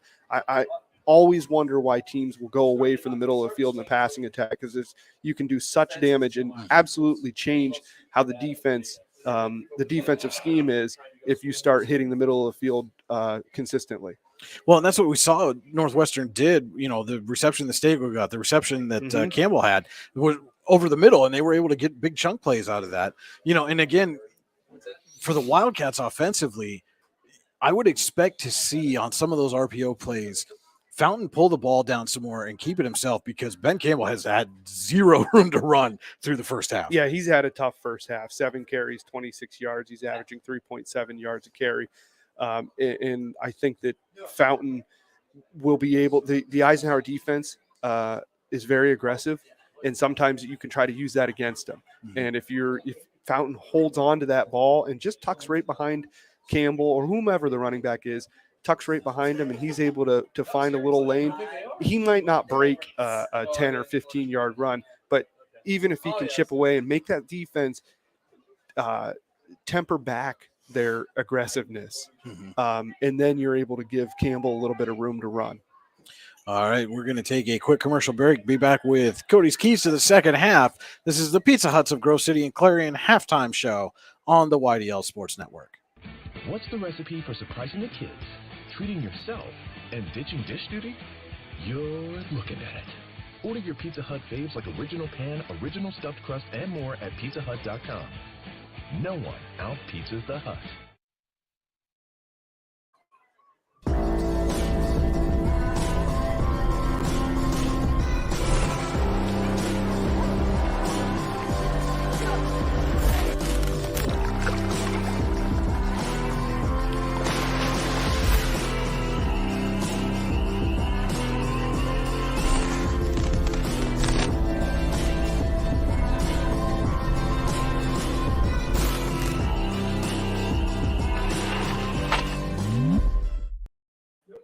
Golfing at one of the prettiest golf courses around is what you get when you play around at Hunter Station Golf Club just outside of Tonesta. Located in the Allegheny Mountains with a spectacular view of the Allegheny River, Hunter Station offers something for everyone. The rolling hills of the front nine, coupled with a back nine situated along the banks of the Allegheny River, create some of the best views in all of Northwestern PA. And when you're done with your round, enjoy a delicious meal or a cold drink in our restaurant and bar. Looking for a place to stay? Hunter Station has you covered there too with play and stay packages. Find out more at hunterstation.com. Back here on the Pizza Huts of Grove City and Clarion halftime show from Rogers Field in Albion. Eisenhower leads Northwestern 16-6 at the half. Now let's take a look at Cody's Keys to the second half, brought to you by Icy Ink and Warren. Let's meet, drink coffee, and design some cool shirts. Be cool. Wear Icy. Visit them online at icyink.com. That's ICYYink.com. Well, I think that Eisenhower's key to the second half has got to be to get some progress in this passing attack. They haven't had the dominant running game that they normally do, but they haven't needed that really.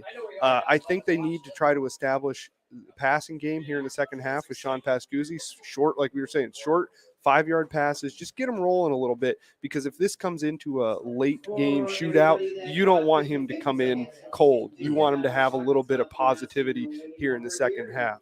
On the Northwestern side, it's the exact opposite. I think they need to do a little better with the running situation and create opportunities for Ben Campbell to find lanes to run in, whether they got to kick them outside or like we were discussing, have Lloyd Fountain hold on to that ball a few times early on in the second half to make the Eisenhower defense play off a little bit.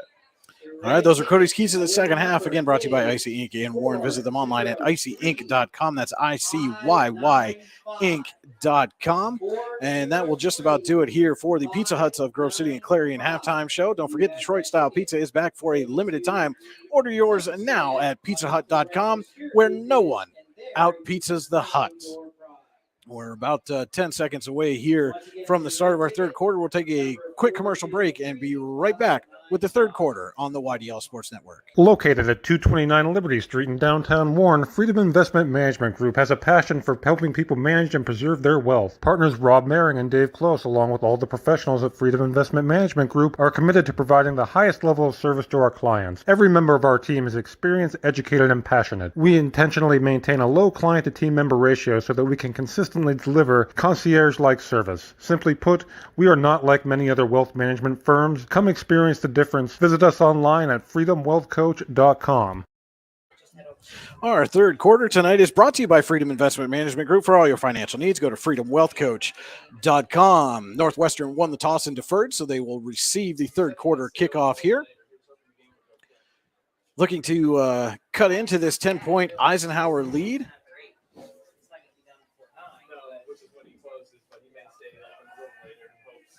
And again, we've seen so far, Connor Younger has handled the kickoff duties for the Knights. And it appears he will be out there to do so again to start the third quarter. Northwestern will send Ben Campbell, Landon Wayne, and Colton Sutter back deep to receive. Though so far we've seen Younger squib those kicks. And again, that's just one of those things, Eisenhower has done this for a number of years now. It eliminates the possibility for those explosive players to get the football in their hands. This one's fielded by Stagel at the 40, and he's going to get out near midfield before he stopped. Just as I say, they try to eliminate getting that into the explosive players' hands.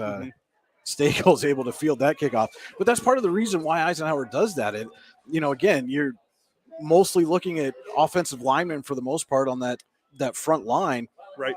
And, when those guys are fielding the ball, it opens up all kinds of possibilities for, fumbles, or they're just going to fall on it, and, eliminates those quick change momentum swing plays, as we saw a week ago as Sagertown did return a kickoff 80 yards for a touchdown.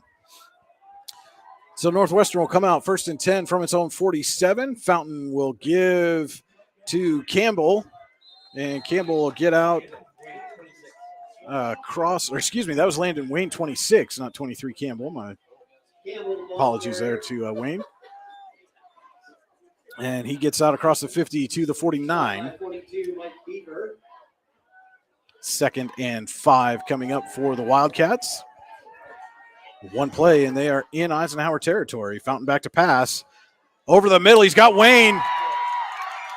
And Wayne carrying defenders, and he's going to get all the way down to the Eisenhower 15. And you talked about it, Cody, right over the middle, and it's a big play. Ty Nesta Builder Supply first down for Northwestern, and they're in the red zone.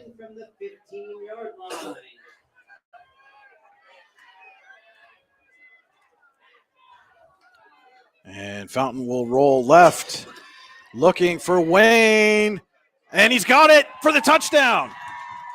Quick strike. What a quick strike. What a great way to kick off the second half for Northwestern. That's exactly what they needed. Absolutely. And good coverage there on the play by Garrett Jensen, and Fountain just put it right where only Wayne could get it. Wayne catches it, keeps his feet in bounds, and goes into the end zone. I mean, just over a minute 08 on that drive. And we are going to see the Wildcats kick it here to attempt the extra point. And that kick is good for Northwestern. Campbell on the kick.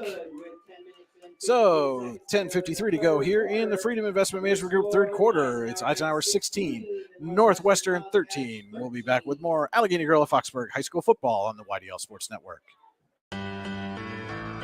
Hey, this is Joe. And this is Sketty. And we're the hosts of the Beehive Sports Podcast. You like uncut looks into all things sports? If you said yes, then this is a sports show for you. Live weekly shows broadcasted on Facebook, YouTube, and Twitter, covering everything from local sports in Northwestern Pennsylvania all the way to the pros. Not to mention the hottest takes you will ever hear. Follow us on all social media platforms and tune into episodes today. A three-play Northwestern drive culminates in a Lloyd Fountain to Landon Wayne 15-yard touchdown, and the Wildcats have cut the Eisenhower lead to 16-13, just over a minute into the Freedom Investment Management Group third quarter. Campbell will kick off.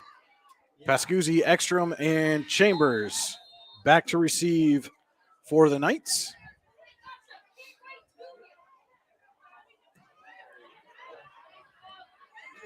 Pascuzzi at the 15. And Pascuzzi's got a bit of a lane. And he'll get out close to the 40. Campbell's kick returned by Pascuzzi. And they'll stop him at the 39. So a 24-yard return for Pascuzzi as the Knights look to respond to that three-play scoring drive by the Wildcats to open the second half. Yeah, 3 plays, the first one being a run by Campbell for just 4 yards, and then a 34-yard pass and a 15-yard pass to Landon Wayne. Just took a minute and 8 seconds to get right back in this game and down by 3. Knights will come out in the eye. Wyatt Lookenhouse split to the far side. And the give is to Bauer. Bauer cuts back up the middle. And he'll get, looks like about 5 on that, out to the 44. Stop by number 58, Zane Scott. Zane Snyder Scott. Give him 4 on, then they mark him at the 43. So 4-yard pickup makes it 2nd and 6. About 4 yards on and we can see here from our vantage point some of the Northwestern players and coaches encouraging the home fans to make some noise here on this Eisenhower possession. Ekstrom in motion. Give us to Lindell up the middle. Tucker Lindell escapes a tackle, and he's out into Northwestern territory. Boy, Tucker Lindell just continues to have killer run after killer run. Another Ty Nesta Builder Supply first down for Tucker Lindell. He almost had that ball ripped away from him there as he escaped the tackle, but he was able to gather it back in and gets down to the Northwestern 38.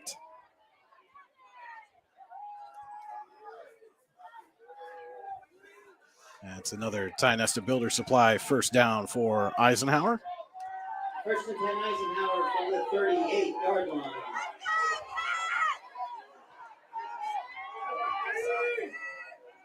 Pascuzzi gives to Bauer. And Bauer hit just as he breaks through the line. He'll gain about 2 yards on that carry, down to the 36. Campbell and State over there for Northwestern.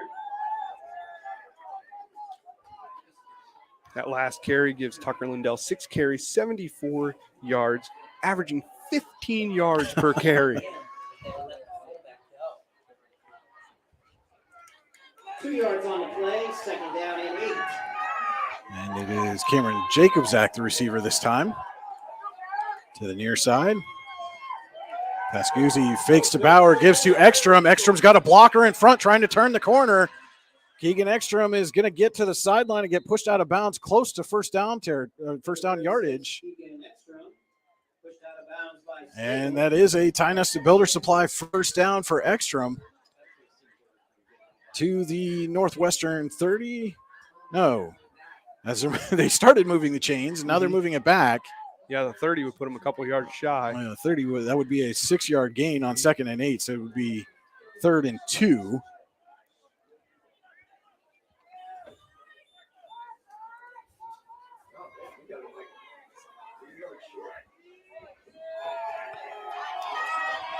I imagine we're in 4-down territory for Eisenhower.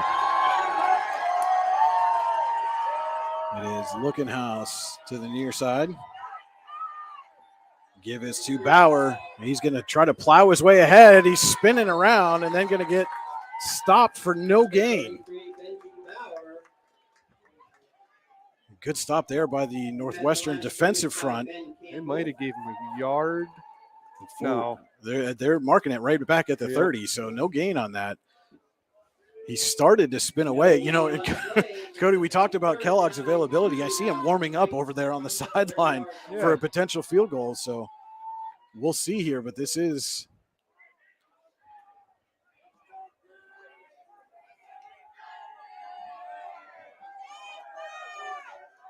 this is 3rd down now. I thought the previous play was I did too. 3rd, but they're calling this 3rd down. They're going to give it to Lindell. Lindell's going to spin his way forward and might have enough for the first down. Will depend on the spot. Just a little short. Taking down by number 6, Gregory Gruda.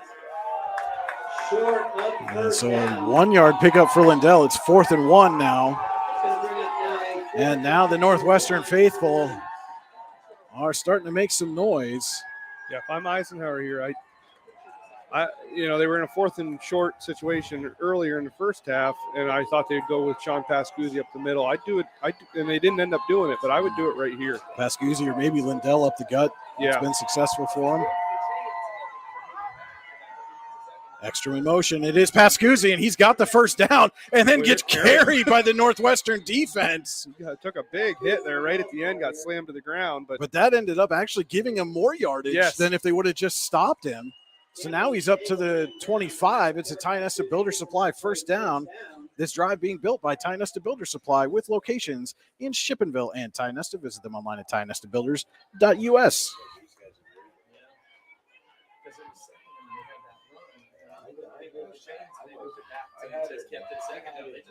There's discussion going on in the press box here. We are all coming to the conclusion. It certainly appears Eisenhower got a free down on that.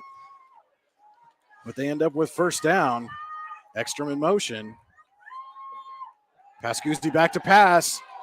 Throwing, looking for Lookenhouse, and it's well over his head again. Pascuzzi's pass ball incomplete. And that deep pass has just not been there for the Knights.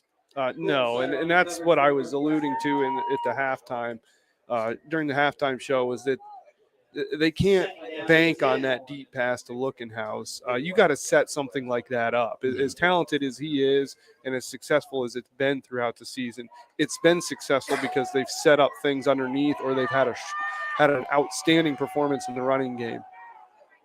2nd and 10. Ekstrom in motion again. The give is to Bauer off right tackle. And he'll get a couple and then is slammed down there by Zane Snyder-Scott. We'll bring up a Luton's Plumbing, Heating, Air Conditioning 3rd and 8 for Eisenhower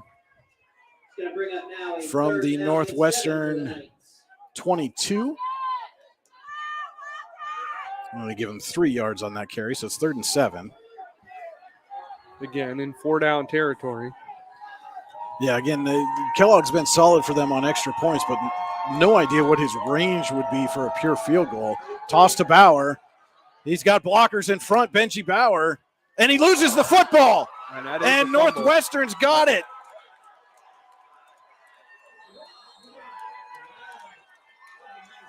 Big hit there by the Wildcats, popped the ball loose, and Northwestern was able to fall on it, though Chris Bunk has the ball in his hands as he stands up and trying to plead his case.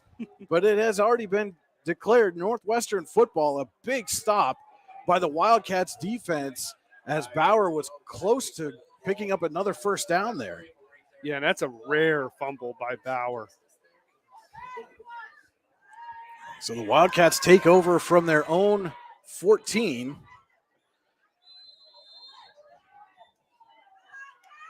And Fountain looking to pass, rolling left, fires, and short. Had a man there. It was Cameron Swantek. And Fountain just underthrew him a little bit.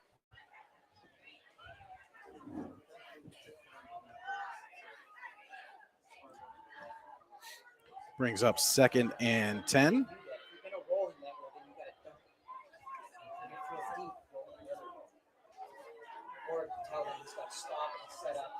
We haven't really seen Northwestern put together a long drive yet tonight. Fountain back to pass again, fires over the middle. It's broken up. Big hit collision there between Pascuzzi and Wayne. And it looks like they're going to. Yeah, that was the kind of big hit Pascuzzi's you still don't down like on to the see. ground as they wave the trainers out. Looked like he was having a conversation with the officials, but they waved the trainers out immediately. That was just a big collision there. I imagine that'll at least pull Pascuzzi to the sideline for Well, a few he'll have plays, to but he'll have to go out for at least a play here because they called the trainers out. I mean, he's back up on his feet already. Again, it said it looked like he was having a conversation with the official.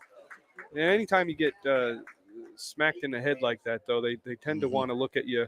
And rightfully so. Oh, absolutely. And so he might be out for a few plays, if not this series, because he is the quarterback. You know, that's not just a defender going down. That's your offensive leader. So it is 3rd and 10 now for the Wildcats, trying to capitalize on the fumble recovery.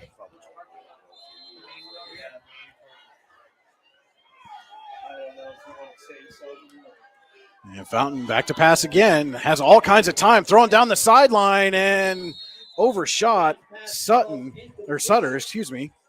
And Fountain was on point in that first drive by Northwestern, and he's had a couple of errant passes here on this series, and then the one broken up with Pascuzzi. And again, this is something we talked about in the pregame with Pascuzzi injured on the sideline. Ekstrom will be back to field this punt. And that has been an adventure for Eisenhower this season. It has. On these punt returns. But ultimately, I think you take that adventure. The worst thing that you could have happen is for your quarterback to be in unnecessary risky situations. And putting your quarterback in a special teams can tend to be one of those not ideal situations. Eisenhower's going to take a timeout. We'll take a quick one with him. This is Allegheny Grill of Foxburg High School football on the YDL Sports Network. Have a fender bender? We can mender at Park Avenue Motor Car. Bring your vehicle to Ron and the crew at Park Avenue Motor Car, 7 South Carver Street in Warren, or call 814-726-9728. Park Avenue Motor Car, proudly serving Warren County for 30 years. And we're back here at Rogers Field in Albion. Northwestern facing a 4th and 10 on its own 14. Was to this point unable to capitalize on the Benji Bauer fumble. Eisenhower defense stepped up and a couple errant passes, and now we see a switch. It'll be Ryan Chambers back instead of Ekstrom.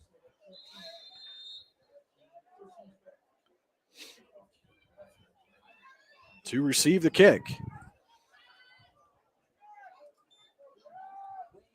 And short kick.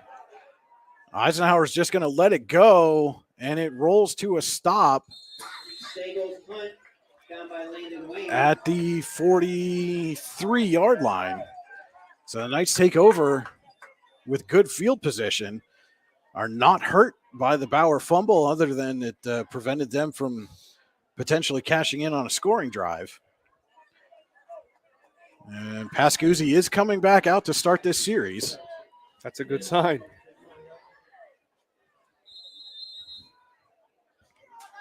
First and 10, Eisenhower from the 43-yard line. Knights leading at 16-13 here, 5:08 to go in the Freedom Investment Management Group third quarter.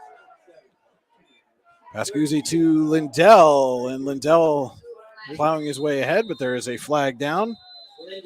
These are typically There is a flag on the play. in the area of a hold. And it is against the Knights. Against Eisenhower.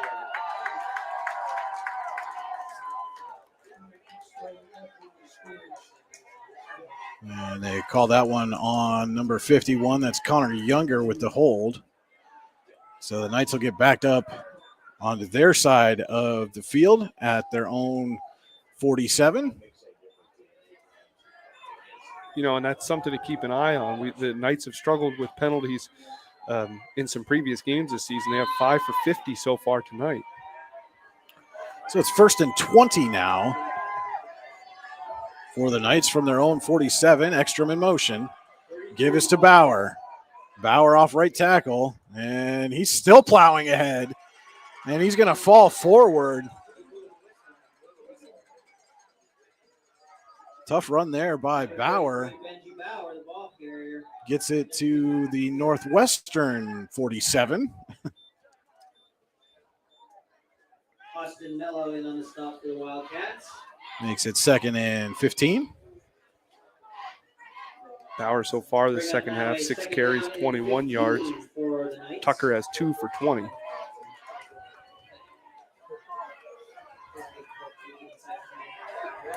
Knights are creeping up on 200 yards rushing in the game. Pascuzzi gives to Bauer again. Hit as he comes through the line of scrimmage, and he'll get back just past the original line of scrimmage, or maybe right to it, depending on the spot. We'll bring up a Luton's Plumbing, Heating, and Air Conditioning 3rd and 10. And when you get backed up on 3rd and long, call Luton's Plumbing, Heating, and Air Conditioning. You get you moving again. Visit them online at lutonsplumbing.com. Also want to say thank you to the Hub at PF and Russell for helping us bring you tonight's ball game. Big 3rd down coming up here. And again, Cody, I would imagine, depending on what happens, this could be 4-down territory for the Knights. Expect them to try to at least get half the distance here to the They give it to Lindell right up the gut. He's hit, spins away, and can't escape. Solid tackle there. That was Landon Wayne. But another strong run by Lindell, right up the middle, quick, fast, hard hitting. There's no hesitation by Lindell. He just hits the hole, and almost every time has gotten into the second part of the defense. And he almost spun. If he had spun away from that ankle tackle there by Wayne, he had at least the 1st down yardage in front of him, if not more. And the Knights are going to go for it here. 4th and 4 from the Northwestern 37, leading 16-13 as we approach 2.5 minutes to go here in the Freedom Investment Management Group 3rd quarter. Big play coming. Toss to Bauer. Looking to get the edge. He picks up a block. Benji Bauer, he's got the 1st down and then some. Escapes. And then hit hard down the sideline. And that is a Ty Nesta Builder Supply 1st down for Benji Bauer. Apologize there. Our camera stuck as I was trying to wheel it down the sideline, but it is a big-time 1st down for Benji Bauer, and I think he was trying to atone for that fumble a little bit. Yeah, he's running with a purpose right now. So it is 1st and 10. And then nose of the football, maybe just shy of the 10-yard line. No, they do have the 6 down, so it's 1st and goal from the 10. Give it to Lindell. And not much there for Lindell. He fumbled it, but Eisenhower was able to fall on it. Lindell, the ball carrier. And that's something, again, Cody, we talked about is the temperatures decrease. The field gets a little more wet and soggy. The ball starts to get a little more slippery too for these ball carriers. Yeah, it does. The field gets wet, soggy, and as it gets colder, and we likely won't see this tonight, but as it gets colder, that mud will get hard, and it makes it's just when you get used to that slippery field, then it hardens up again. So 2nd and 9 here, or 2nd and goal from the 9, I should say. And the give to Bauer, and he's going to get down to about the 5. And again, Cole Kellogg is warming up on the sideline, so it'll be interesting to see what the decision would be if they are unable to get this ball in the end zone on 3rd down. I mean, they're essentially at extra point range right now. Yeah. But they are on the hash, and that's, again, these angles for high school kickers, it's just a different animal. Yeah, and with the field conditions being the way they are, it's hard to say if Kellogg has any practice on a field that's slippery like this. 3rd and goal from the 5. Lookenhouse way up top. It's Bauer, and he's not going to get there. He's down to about the 2. And so decision time here, 4th and goal. I think you go for it. I mean, it certainly doesn't look like Kellogg's on his way over. Penley's not even looking at him. He's talking to Garrett Jensen to bring in the play. Yeah, I think you have to go for it because going up. But do you do it before the end of the 3rd quarter? I don't think so, because he's not sending the play in. No, they're going to let this quarter run out. That's one thing I definitely give Penley credit for. He has exemplary clock management. Jensen just now running the play in, but there's 4 seconds to go in the quarter. And they throw the flag. The official threw the flag. Must have been right. I mean, maybe there was a second difference between the play clock and the game clock. And Jim Penley's asking about that. And they did call a delay of game on Eisenhower. Crucial mistake. The Knights thought they had time. They didn't have to run a play, but they are going to put 1 second back on the clock here. And Eisenhower's going to get backed up now to the 8. And does this change what you do now that it's 8 yards instead of 2? I don't think so. I think that even pinning I said it a little bit earlier, we really have yet to see Northwestern put together a long offensive drive. I think pinning them back here, even if you don't, if you're unable to get it in the end zone, the way Eisenhower's defense has played, they played pretty well all game. Going for the touchdown is the right path to go. So 4th and goal now from the 8, and we've got a stoppage, and Eisenhower's going to take its 2nd time out of the half. They're going to drag this play out as long as they can. There is 1 second left here in the 3rd quarter. I have not updated our scoreboard clock because it's 1 second left here in the 3rd quarter.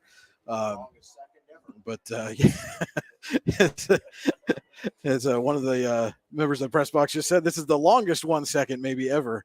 But there's 1 second left here in the 3rd quarter. Eisenhower was called for a delay of game, thought they could run the quarter out without running a play, and apparently just mistimed it. And again, this is something they're used to as well. They don't have a visible play clock at the Pasture Pane. There's not a visible play clock here. And, again, if you don't have that timing just exactly right, this is what can happen. So the 5-yard penalty makes it 4th and goal from the 8.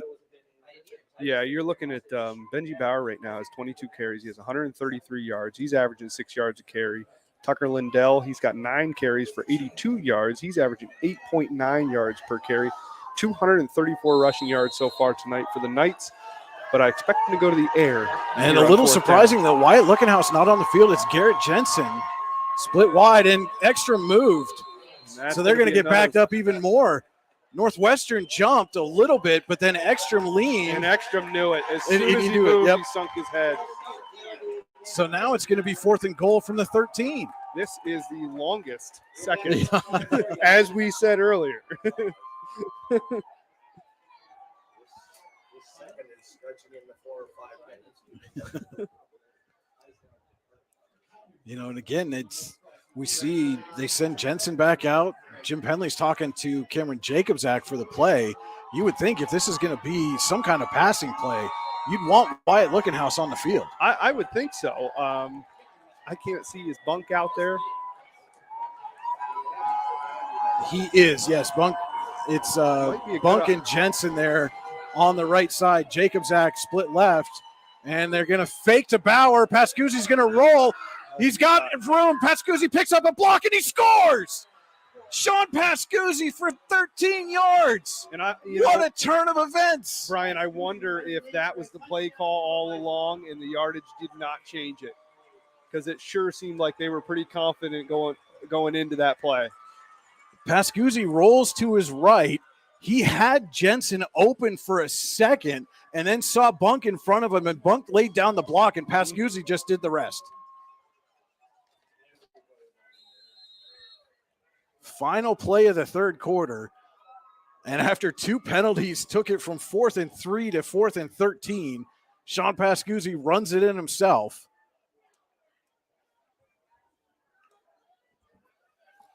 Two-point play upcoming.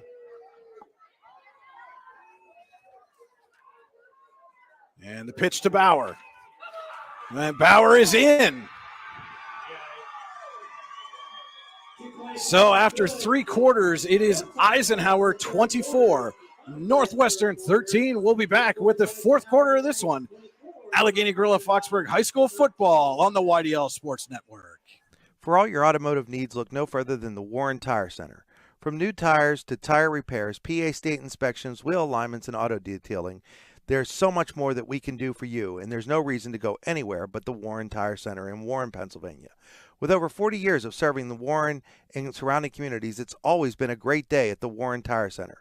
We offer same-day service and walk-ins are welcome.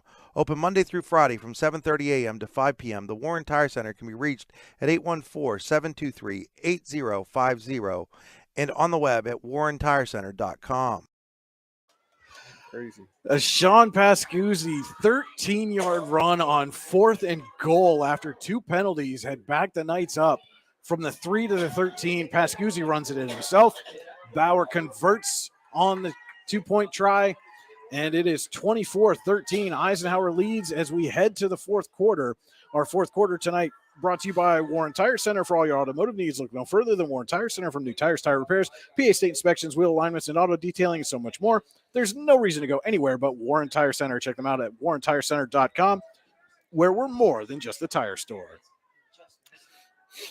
And again, we saw Kellogg warming up on the sideline, but it will be Younger again handling the kickoff duties. And he squibs it again. This one goes back. It's fielded at the 30 by Sutter, and Sutter's got a lane. Going to get to the sideline, and Beaver punching at the ball, trying to knock it loose. The Eisenhower, or excuse me, the Northwestern fans were wanting a penalty on that, but clearly Beaver trying to punch the ball free. But a big return there by Colton Sutter. Beaver let go just at the right time because it was getting pretty close to a horse collar on that, and he just seemed to let go right, I would say seconds before Laundry was going to be on the field. So 1st and 10 from the Eisenhower 40 for Northwestern. Needing a score here to keep pace with the Knights. Fountain looking to pass, has time, throws it for Campbell, and there's going to be a pass interference on that. The flag came out right away. Campbell was about to get a step. I mean, you're looking at 8 penalties for 75 yards against Eisenhower. In a close game like this, that's just unnecessary shooting yourself in the foot for the Knights, and something that has plagued them on and off throughout not just this season, but the past several seasons. So it's now 1st and 10 at the Eisenhower 25.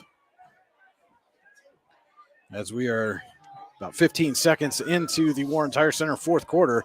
Knights leading 24-13. And Fountain empties the backfield again. Let's send Wayne in motion. Fake to him and then gets hit. Oh, Knights were all and wrapped up. And that was Bauer on the initial stop there.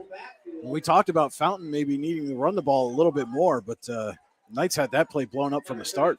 Yeah, I liked them running the ball off of that RPO. In that situation, it gives Eisenhower too much opportunity to see where the ball is at and attack. 2nd and 11. Fountain to throw. He's got Wayne. Can't quite make the diving catch. Good effort there by Landon Wayne, but that was Jensen on the coverage, and he had forced Wayne to the outside enough that he was unable to come back in and get that pass. And again, that from slick Fountain. field playing a role in that as well. Yes. Thank you so much. So now it's Luton's Plumbing, Heating, Air Conditioning, 3rd and 11 for the Wildcats. And he gets the Knights to jump. That was Aiken who came across the line. Encroachment penalty against Eisenhower. We'll make it 3rd and 6 now. Not that this was anything but 4-down territory here. Northwestern fans with the classic "you can't do that" chant. 3rd and 6 now from the Eisenhower 21. 3rd down and 6. And Wildcats need to get in the end zone here. Yeah, this is a crucial drive for Northwestern right now. And Fountain's going to keep it himself. And he's hit right at the line of scrimmage, gains maybe a yard. Lindell and Beaver on the stop, and it's 4th down. Fountain the ball carrier. Jacked up by number 32, Tucker Lindell. Yeah, and it almost looked like on that run by Fountain that he ran into the defender, and he might have had a few more yards. I don't think he would have broke free, but might have had a few more yards had he cut it in a little bit. 4th and 5 from the 20. Fountain back to pass, looking over the middle, and it's broken up. What a breakup. Garrett Jensen with perhaps the play of the ball game. Yeah, that was there, too. Had that gotten over Jensen's head. Eisenhower will take over on downs. And Eisenhower gets the turnover on downs here to start the 4th quarter.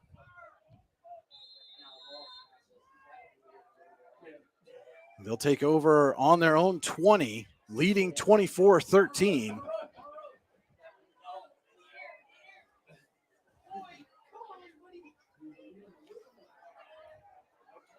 And if Jensen doesn't get his hand on that ball, that's a touchdown for sure. Yeah, it was a really nicely thrown pass by Fountain, but Jensen just made a heck of a play. Pascuzzi gives to Bauer. Bauer off right tackle. He's into the open field. Benji run. Bauer breaks another tackle. He's still on his feet, getting to the sideline. He's going to be brought down at the 40. We apologize. There's one of the coaching cords from above us. Well, I think on that Jensen breakup might have caused some frustration above us. So we apologize for that, or that's out of our control. But a big run on 1st down from Benji Bauer has the Knights in Northwestern territory at the Wildcats 39. It's a Ty Nesta Builder Supply 1st down for Eisenhower. That gives Benji Bauer 11 carries, 100 yards here in the second half. Throughout the game, he's got 23 carries for 174 yards. And now Pascuzzi looking for that indicator, the 5-second indicator. Knight's going to try to kill as much of this clock as they can. Give us to Lindell, runs into his own man, bounces it off, and gains positive yards. And again, Tucker Lindell just finds a way to go forward almost every time he touches the ball. Yeah, defenders tend to bounce off him before they can bring him down, and he just keeps moving his feet and naturally falls forward almost every carry. Our friends at the Beehive Sports Podcast telling us to just go ahead and give that cord a yank. I'm sure that would be well received here from the coaching staff above us. But we will take that under advisement.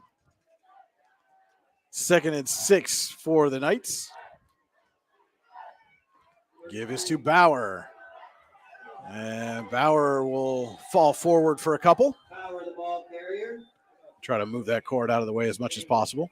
Stop made by Campbell. And it'll be 3rd and 4 coming up. Going to bring up now a 3rd down and 4 for the Knights.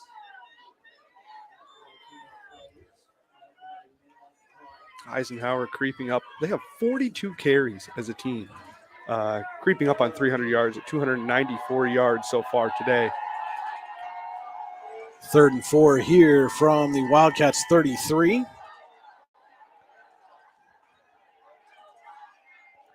And fake to Bauer. They give to Ekstrom. Ekstrom picks up a block, but he's not going to get through. Good defense there by Stagel. If he'd have been able to bounce that one maybe outside around the block, might have been able to get the edge, but unable to do so. He does pick up a couple. It's 4th and 2 now from the 31. Will now bring up a 4th down and 2 for the Knights. And again, no hesitation here whatsoever. Well, even if they don't get into the end zone, if they're able to get a first down and run another couple minutes off the clock, that'll more or less seal the deal for Eisenhower. And the pitch is to Bauer. He's got blockers in front. Benji Bauer into the open field and nearly broke free, but is brought down. I think Benji Bauer just outside the 10. He wants that touchdown. He's been running completely different since that fumble. They're just a new fire under him. It is a Ty Nesta Builder Supply first down for the Knights, and it is a 1st and 10 from the 11, so they can pick up another one without scoring here. And this drive being built by Ty Nesta Builder Supply with locations in Shippenville, and Ty Nesta. Visit them online at tynestabuilders.us. And again, apologize. The cord hanging down from above us here is basically out of my reach. And the give is to Lindell right up the middle. And he'll again plow his way forward for about 4 yards. You know, and if you're Eisenhower, you want to take 2 or 3 plays before you punch this one in, allow you to bleed another minute off of that clock. Yeah, so it's kind of twofold because you can have Tucker Lindell run the clock down by handing it off to him in the middle because he typically doesn't break free for the big runs. And they're sending Lindell off the field. There's got to be an equipment issue there. Yeah, because I thought that they were going to try to get him a score for the night. The official stepped in and sent Lindell off the field, so that must have been an equipment issue of some kind. But it is 2nd and 6 from the 7. Pascuzzi gives to Bauer, and Bauer is hit immediately. Bauer trying to center the line.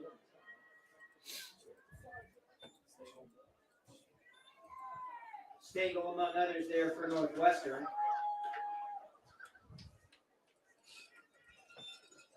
Short game going to bring us now to 3rd down and 5.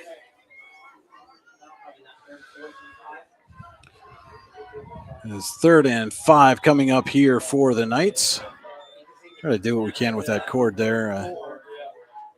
Again, do apologize for that. It's one of those things that's out of our control.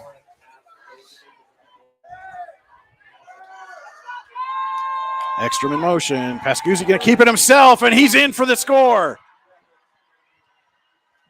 5-yard run for Sean Pascuzzi, his 2nd of the half. And Eisenhower is on its way to securing at least a share of the region title.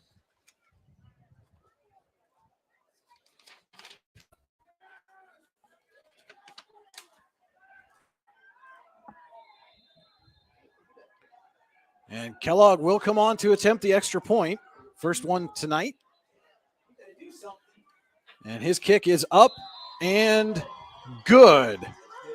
So with 5:14 to go here in the Warren Tire Center 4th quarter, it is Eisenhower 31, Northwestern 13. We'll be back with more Allegheny Gorilla Foxburg High School football on the YDL Sports Network. Ready to break into a rewarding career? Elwood National Forge can help. Elwood National Forge produces critical defense-rated parts to all branches of the United States military, meaning each day our employees are doing their part to support the men and women protecting our country. With multiple positions currently available and several career paths to choose from, Elwood National Forge offers on-site and on-the-job training, competitive pay and benefits, including 401k and insurance that start the date of hire, paid time off, and long-term job security. We'd love to support you in building a career. To learn more about becoming part of the Elwood National Forge family, visit enfjobs.com. A 5-yard Sean Pascuzzi run has extended the Eisenhower lead to 31-13 over Northwestern. 5:14 to go here in the Warren Tire Center 4th quarter from Rogers Field in Albion.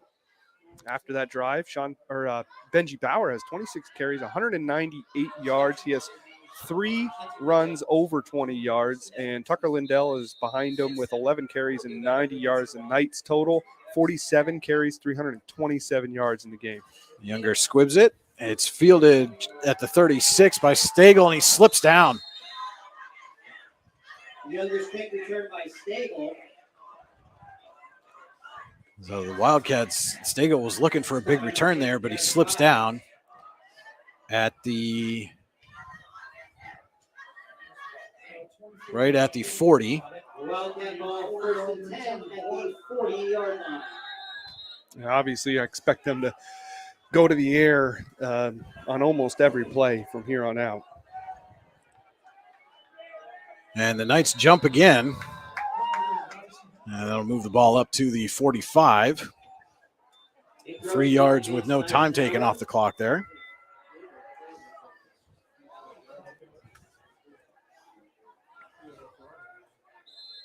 $85 penalty yards for the Knights. And again, up by 18 here. But again, with, you would say almost an undisciplined game. Yes. From the Knights so far. Yeah, a few fumbles, 85 yards in penalties. Certainly things to work on. And Fountain back to pass. He fires quickly. Got the receiver at midfield. And he's hit and stopped by Jensen. That was Malcolm Schaefer on the reception.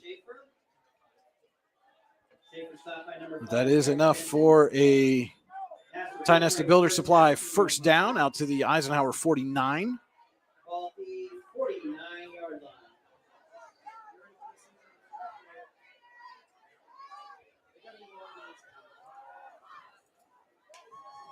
And Fountain drops back again. Beaver applying pressure, hit as he threw, and incomplete. And Beaver about a half step away from getting a big sack there. But certainly altered Fountain's throw on that. Pass attempt makes it 2nd and 10.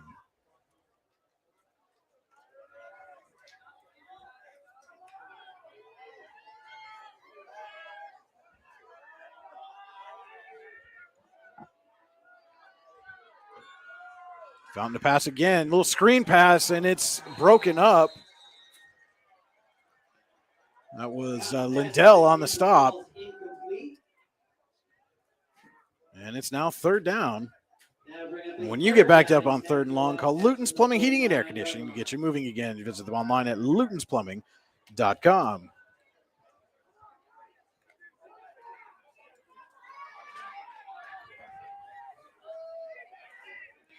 No question, this is 4-down territory here for Northwestern. Just across midfield, and Fountain's going to get hit and sacked. It's Bunk and Aiken. Fountain taken down in the backfield. And he'll be marked down at the Northwestern 43.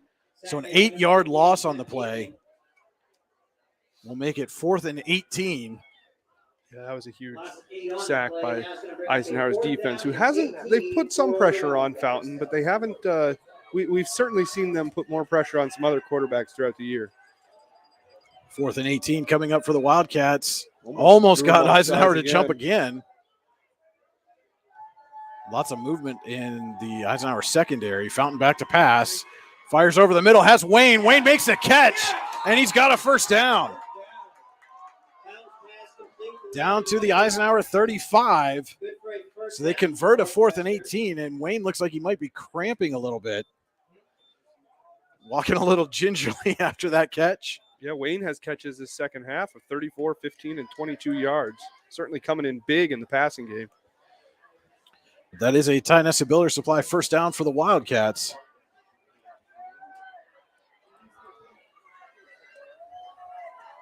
Fake to Campbell, throw it out to Schaefer. Schaefer escapes the tackle and gets down almost to the 25. Mark him at the 26. Tracked down by Jensen. So an 8-yard pickup on first down makes it 2nd and 2. As we are approaching 3 minutes to go, trips to the far side. Fountain rolling right, fires, and it is caught right at the line to gain by Stagel. Bounce pass complete to Stagel. And it is a tie nested Builder Supply first down for Northwestern. Good for a first down for the Wildcats.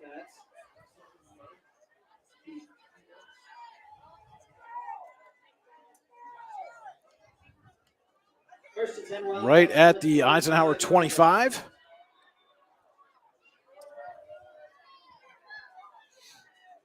And Fountain straight drop back under pressure. And he's going to escape the sack, still on his feet. And Fountain's going to get positive yardage out of this. What a play. Fountain keeps the ball for the Wildcats. Man, thought for Back down by number 56, all the world that Aiken had him dead to rights for the sack. He somehow slipped out of the grasp and gets an 8-yard gain. 2nd and 2 as we hit 2 minutes to go here in the Warren Tire Center fourth quarter. Fountain rolling, looking for a man. He's got it, caught down inside the 5 and out of bounds. Pass complete to number 7, Cameron Swantek. Cameron Swantek on the reception. Knocked out of bounds by number 36, Keegan Ekstrom. First down, goal to go. That's for the first and Wildcats. goal here for Northwestern.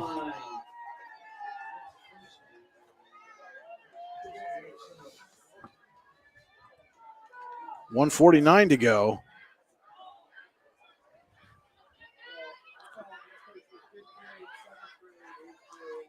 And Fountain's going to keep it himself and not go anywhere. Stopped at the 5, and Northwestern's going to take a timeout. We'll stay right here with 1:42 to go in the Warren Tire Center fourth quarter. And for all your automotive needs, look no further than Warren Tire Center. From new tires to tire repairs, PA state inspections, wheel alignments, and auto detailing, and so much more. There's no reason to go anywhere but Warren Tire Center. Check them out online at warrentirecenter.com, where it's always a great day at Warren Tire Center. You know, Cody, we talk about the region title implications that this game has, and maybe even more importantly for Eisenhower, the playoff seeding implications. They're going to come away with 3 wins over 2A teams.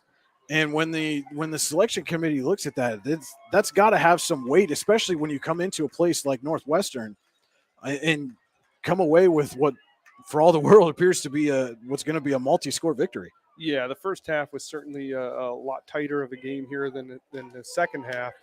And that has to say something for Eisenhower to be able to make those halftime adjustments and to excel in maybe some areas they weren't before. Fountain throws to Stagel. It's caught for the touchdown. Fountain to Stagel.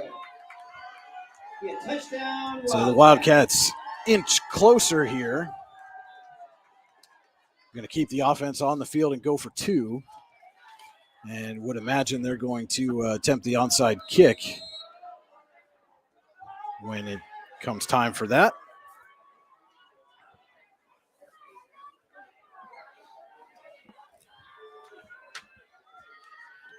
Found back to pass again. Under pressure, he throws just out of Stagel's reach. And again, that was Aiken, I believe, or no, Beaver, excuse me, applying pressure. So with 1:38 to go here in the fourth quarter, it's Eisenhower 31, Northwestern 19. We'll be right back on the YDL Sports Network. Hi, Chris Rossetti here from D9and10sports.com. I wanted to take a second to tell you about one of the best restaurants in all of Western Pennsylvania, the Allegheny Grill in Foxburg, PA. With indoor and outdoor dining, you can enjoy prime rib all weekend long, or perhaps it is their full wings served on Thursday wing nights that you're after. From celebrating a special occasion to hanging out with family and friends, the Allegheny Grill in Foxburg is the place to be. As they like to say, you come for the food and you stay for the view. Reserve your table today at AlleghenyGrill.com. A 4-yard pass from Fountain to Stagel cuts the Eisenhower lead down to 12 with 1:38 to go in the Warren Tire Center fourth quarter from Rogers Field here in Albion. So far tonight, Fountain is 15 of 25, 180 yards, 2 touchdowns, and an interception, 61% completion rating. And Campbell will kick this off. Eisenhower has the hands team on the field. Not the lineman I hoped for. get the bounce, and it's He recovered at the back. 50. What a beautiful onside kick. Eisenhower didn't even Eisenhower have a was too far back. Yeah. They were all back at the opposite 40, and Northwestern was able to just run up on it and recover. Yeah. Yeah, the Knights. It's a special teams mistake there from Eisenhower. And, you know, some of that comes into how many times have they been in that situation this year?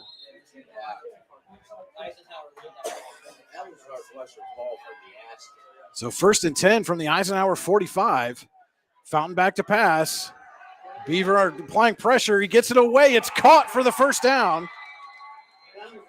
It's going to be And a out of roughing the bounds. passer, I think. And as a well. flag on top of it. It's a hold against Northwestern. Wow. See, I thought that was going to be because Fountain got hit late there after he released the pass. But So a big holding penalty wipes out what would have been a first down reception. And backs the Wildcats up to their own 40. It looks like they're going to spot that at the 45 is where the foul occurred. Yeah, So they'll back up to their own 45. it would have been hard to come back as it was, but that makes it even more difficult now. Well, I'll tell you that reception, and he got out of bounds, only took 7 seconds. So this is not it's not a sure thing yet. Fountain empties the backfield, sends Wayne in motion, looking to throw down the middle for Campbell. It's too far. And I think he missed. Landon Wayne was wide open over here, right around midfield in the flat. And Fountain just missed him looking for the deep ball. Yeah, I think that was one of those plays where you kind of have your receiver picked before you even snap the ball, and you're just going to take your 3-step drop and launch it.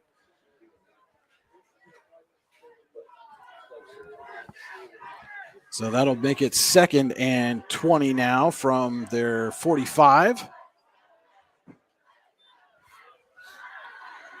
Fountain finds Wayne for the reception, and he's right at the line to gain. What a catch again by Landon Wayne. They're going to call that a first down. And that is a Tie Nested Builder Supply first down for the Wildcats.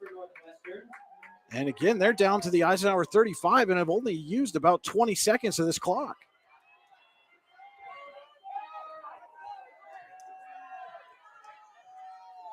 Fountain again, rolling under pressure, fires downfield, and it is nearly intercepted by Wyatt Lookenhouse, and he can't believe he didn't come down with it.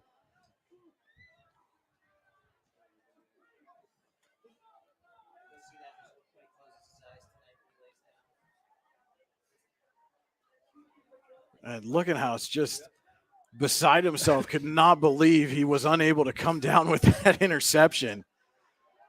Gives the Wildcats some new life here with a minute to go. Trailing 31-19. 2nd and 10 from the Eisenhower 35. Fountain back to pass. And his ball is knocked away, and Northwestern is able to fall on it. His arm was coming forward. They call it an incomplete pass, but that was very close to a fumble. And the key there is that because it was ruled an incomplete pass, the clock stops. I mean, even probably more importantly than the yardage. But it is 3rd and 10 now. A Luton's Plumbing, Heating, Air Conditioning 3rd down coming up for Northwestern. It doesn't really make much of a difference at this point in the game with under a minute to go and the Wildcats needing a pair of scores. Found back to pass again under pressure. He escapes, steps up, fires, has a man, and it's caught for the touchdown. Colton Sutter. Fountain put that just over Ekstrom's hand.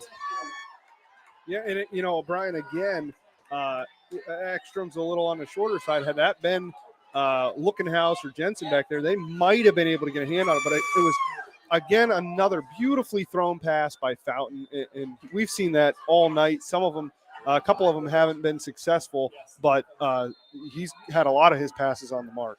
And suddenly this is a one-score game. Campbell on to attempt the extra point.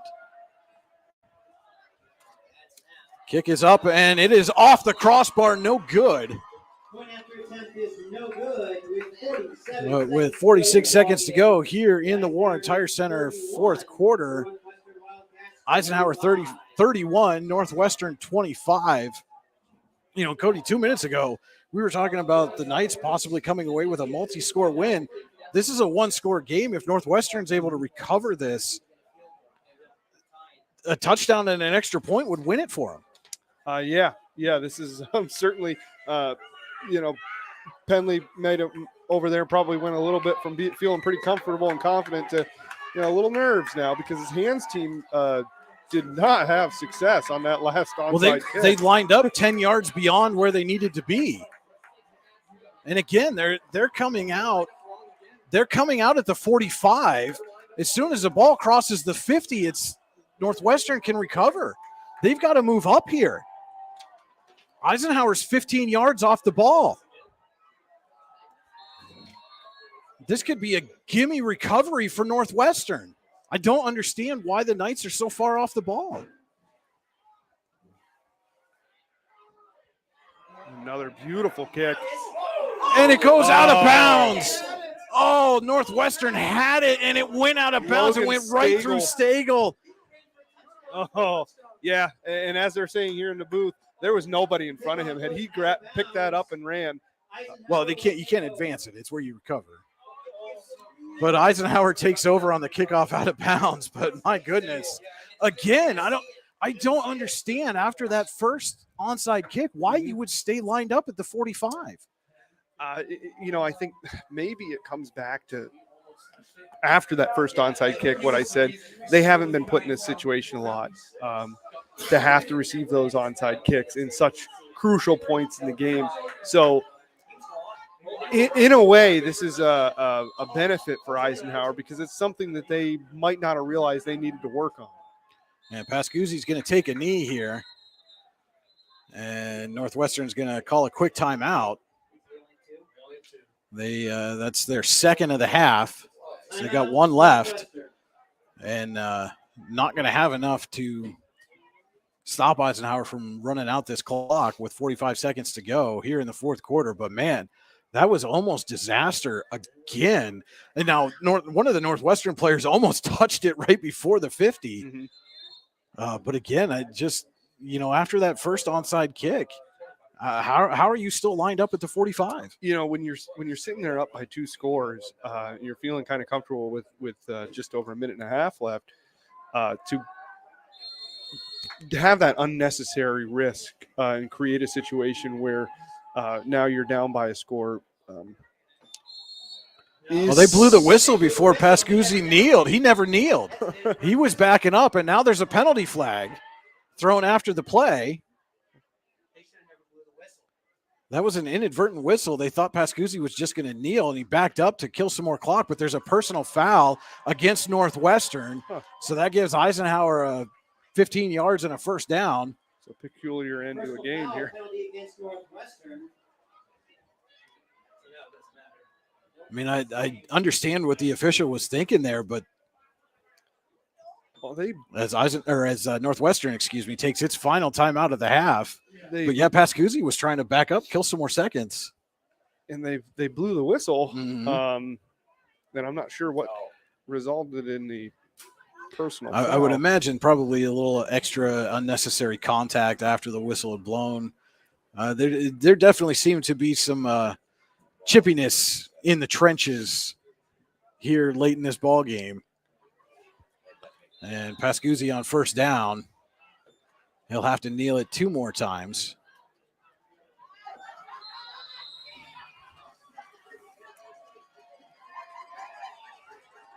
And you don't condone that chippiness, but it's not unexpected. And they're not going to make him kneel it again. This is ball game. Game over. Eisenhower's clinched a share of the Region 2 title and really improved their playoff positioning. Now have 3 wins over 2A teams, Seneca, Mercyhurst Prep, and now on the road here at Northwestern against a very game Wildcats team. But your final from Rogers Field, Eisenhower 31, Northwestern 25. We'll be back with the Allegheny Grill of Foxburg postgame show here on the YDL Sports Network. Ready to break into a rewarding career? Elwood National Forge can help. Elwood National Forge produces critical defense-rated parts to all branches of the United States military, meaning each day our employees are doing their part to support the men and women protecting our country. With multiple positions currently available and several career paths to choose from, Elwood National Forge offers on-site and on-the-job training, competitive pay and benefits, including 401k and insurance that start the date of hire, paid time off, and long-term job security. We'd love to support you in building a career. To learn more about becoming part of the Elwood National Forge family, visit enfjobs.com. With locations in Chippenville and Tionesta, Tionesta Builder Supply is a full-service home improvement center specializing in everything you need to build or remodel your home. From power tools and accessories to paint and sundries and general hardware merchandise, Tionesta Builders has everything you need to get your project done quickly. Find out more at tionestabuilders.us and like them on Facebook.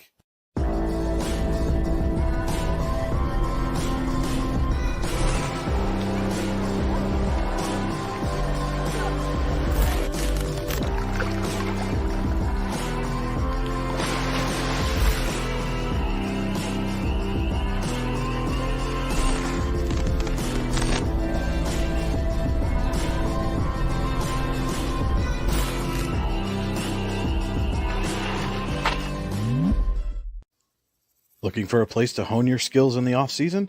How about just a friendly pickup game, or even a new league to join? Then head to the Hub at PF in Russell.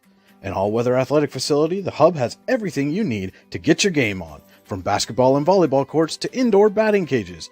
And more than just an athletic facility, the Hub also plays host to special events like concerts and worship services. The Hub is a proud supporter of local athletes and wants to thank the community for all its support over the last 2 years.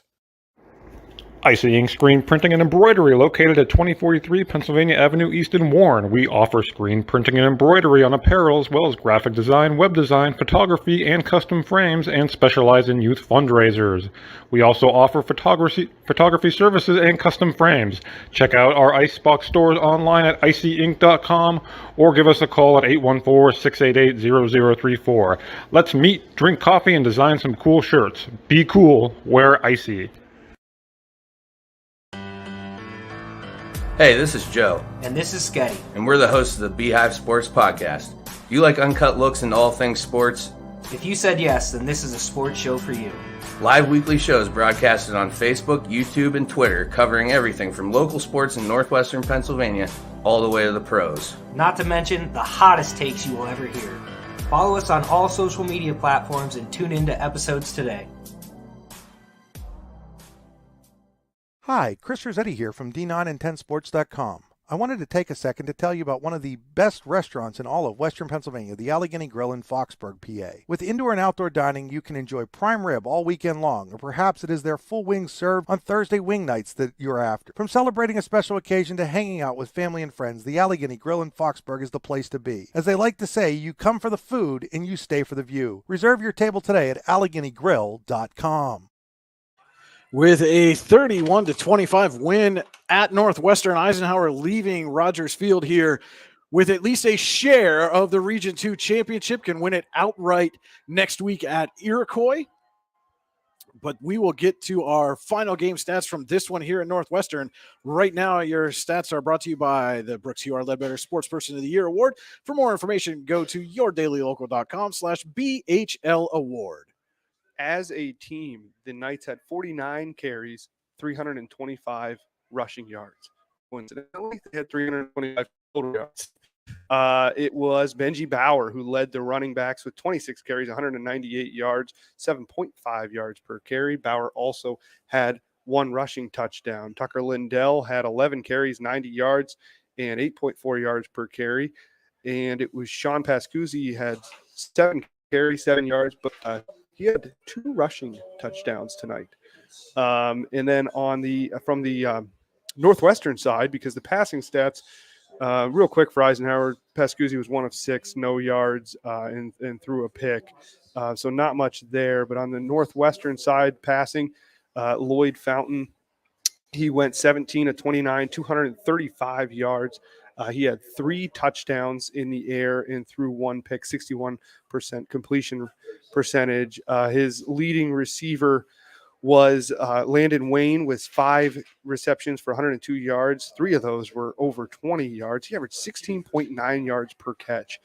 Behind him, going 3 for 38, was Colton Sutter, sorry. And then on the running side, Ben Campbell had 8 carries for 30 yards. And Landon Wayne had 1 carry for 5 yards, and Lloyd Fountain ended up with 12 carries for 7 yards. All right, those are our final game stats brought to you by the Brooks UR Ledbetter Sports Person of the Year Award. Again, for more information, go to yourdailylocal.com/BHL Award. Let's take a look at our final scoring summary brought to you by Warren General Hospital. Exceptional care, exceptionally close at Warren General Hospital. In the first quarter, with $1:11 left, it was Keegan Ekstrom around the right side for a 17-yard touchdown, and Benji Bauer ran in for the 2-point conversion to go up 8-0 for the Knights. With the 4:01 mark in the second quarter, Fountain had a 3-yard run. That conversion failed, and it was 8-6. With 1:14 left to go, Benji Bauer hit a 14-yard run. He also ran in the 2-point conversion, and the Knights went up 16-6 at the half.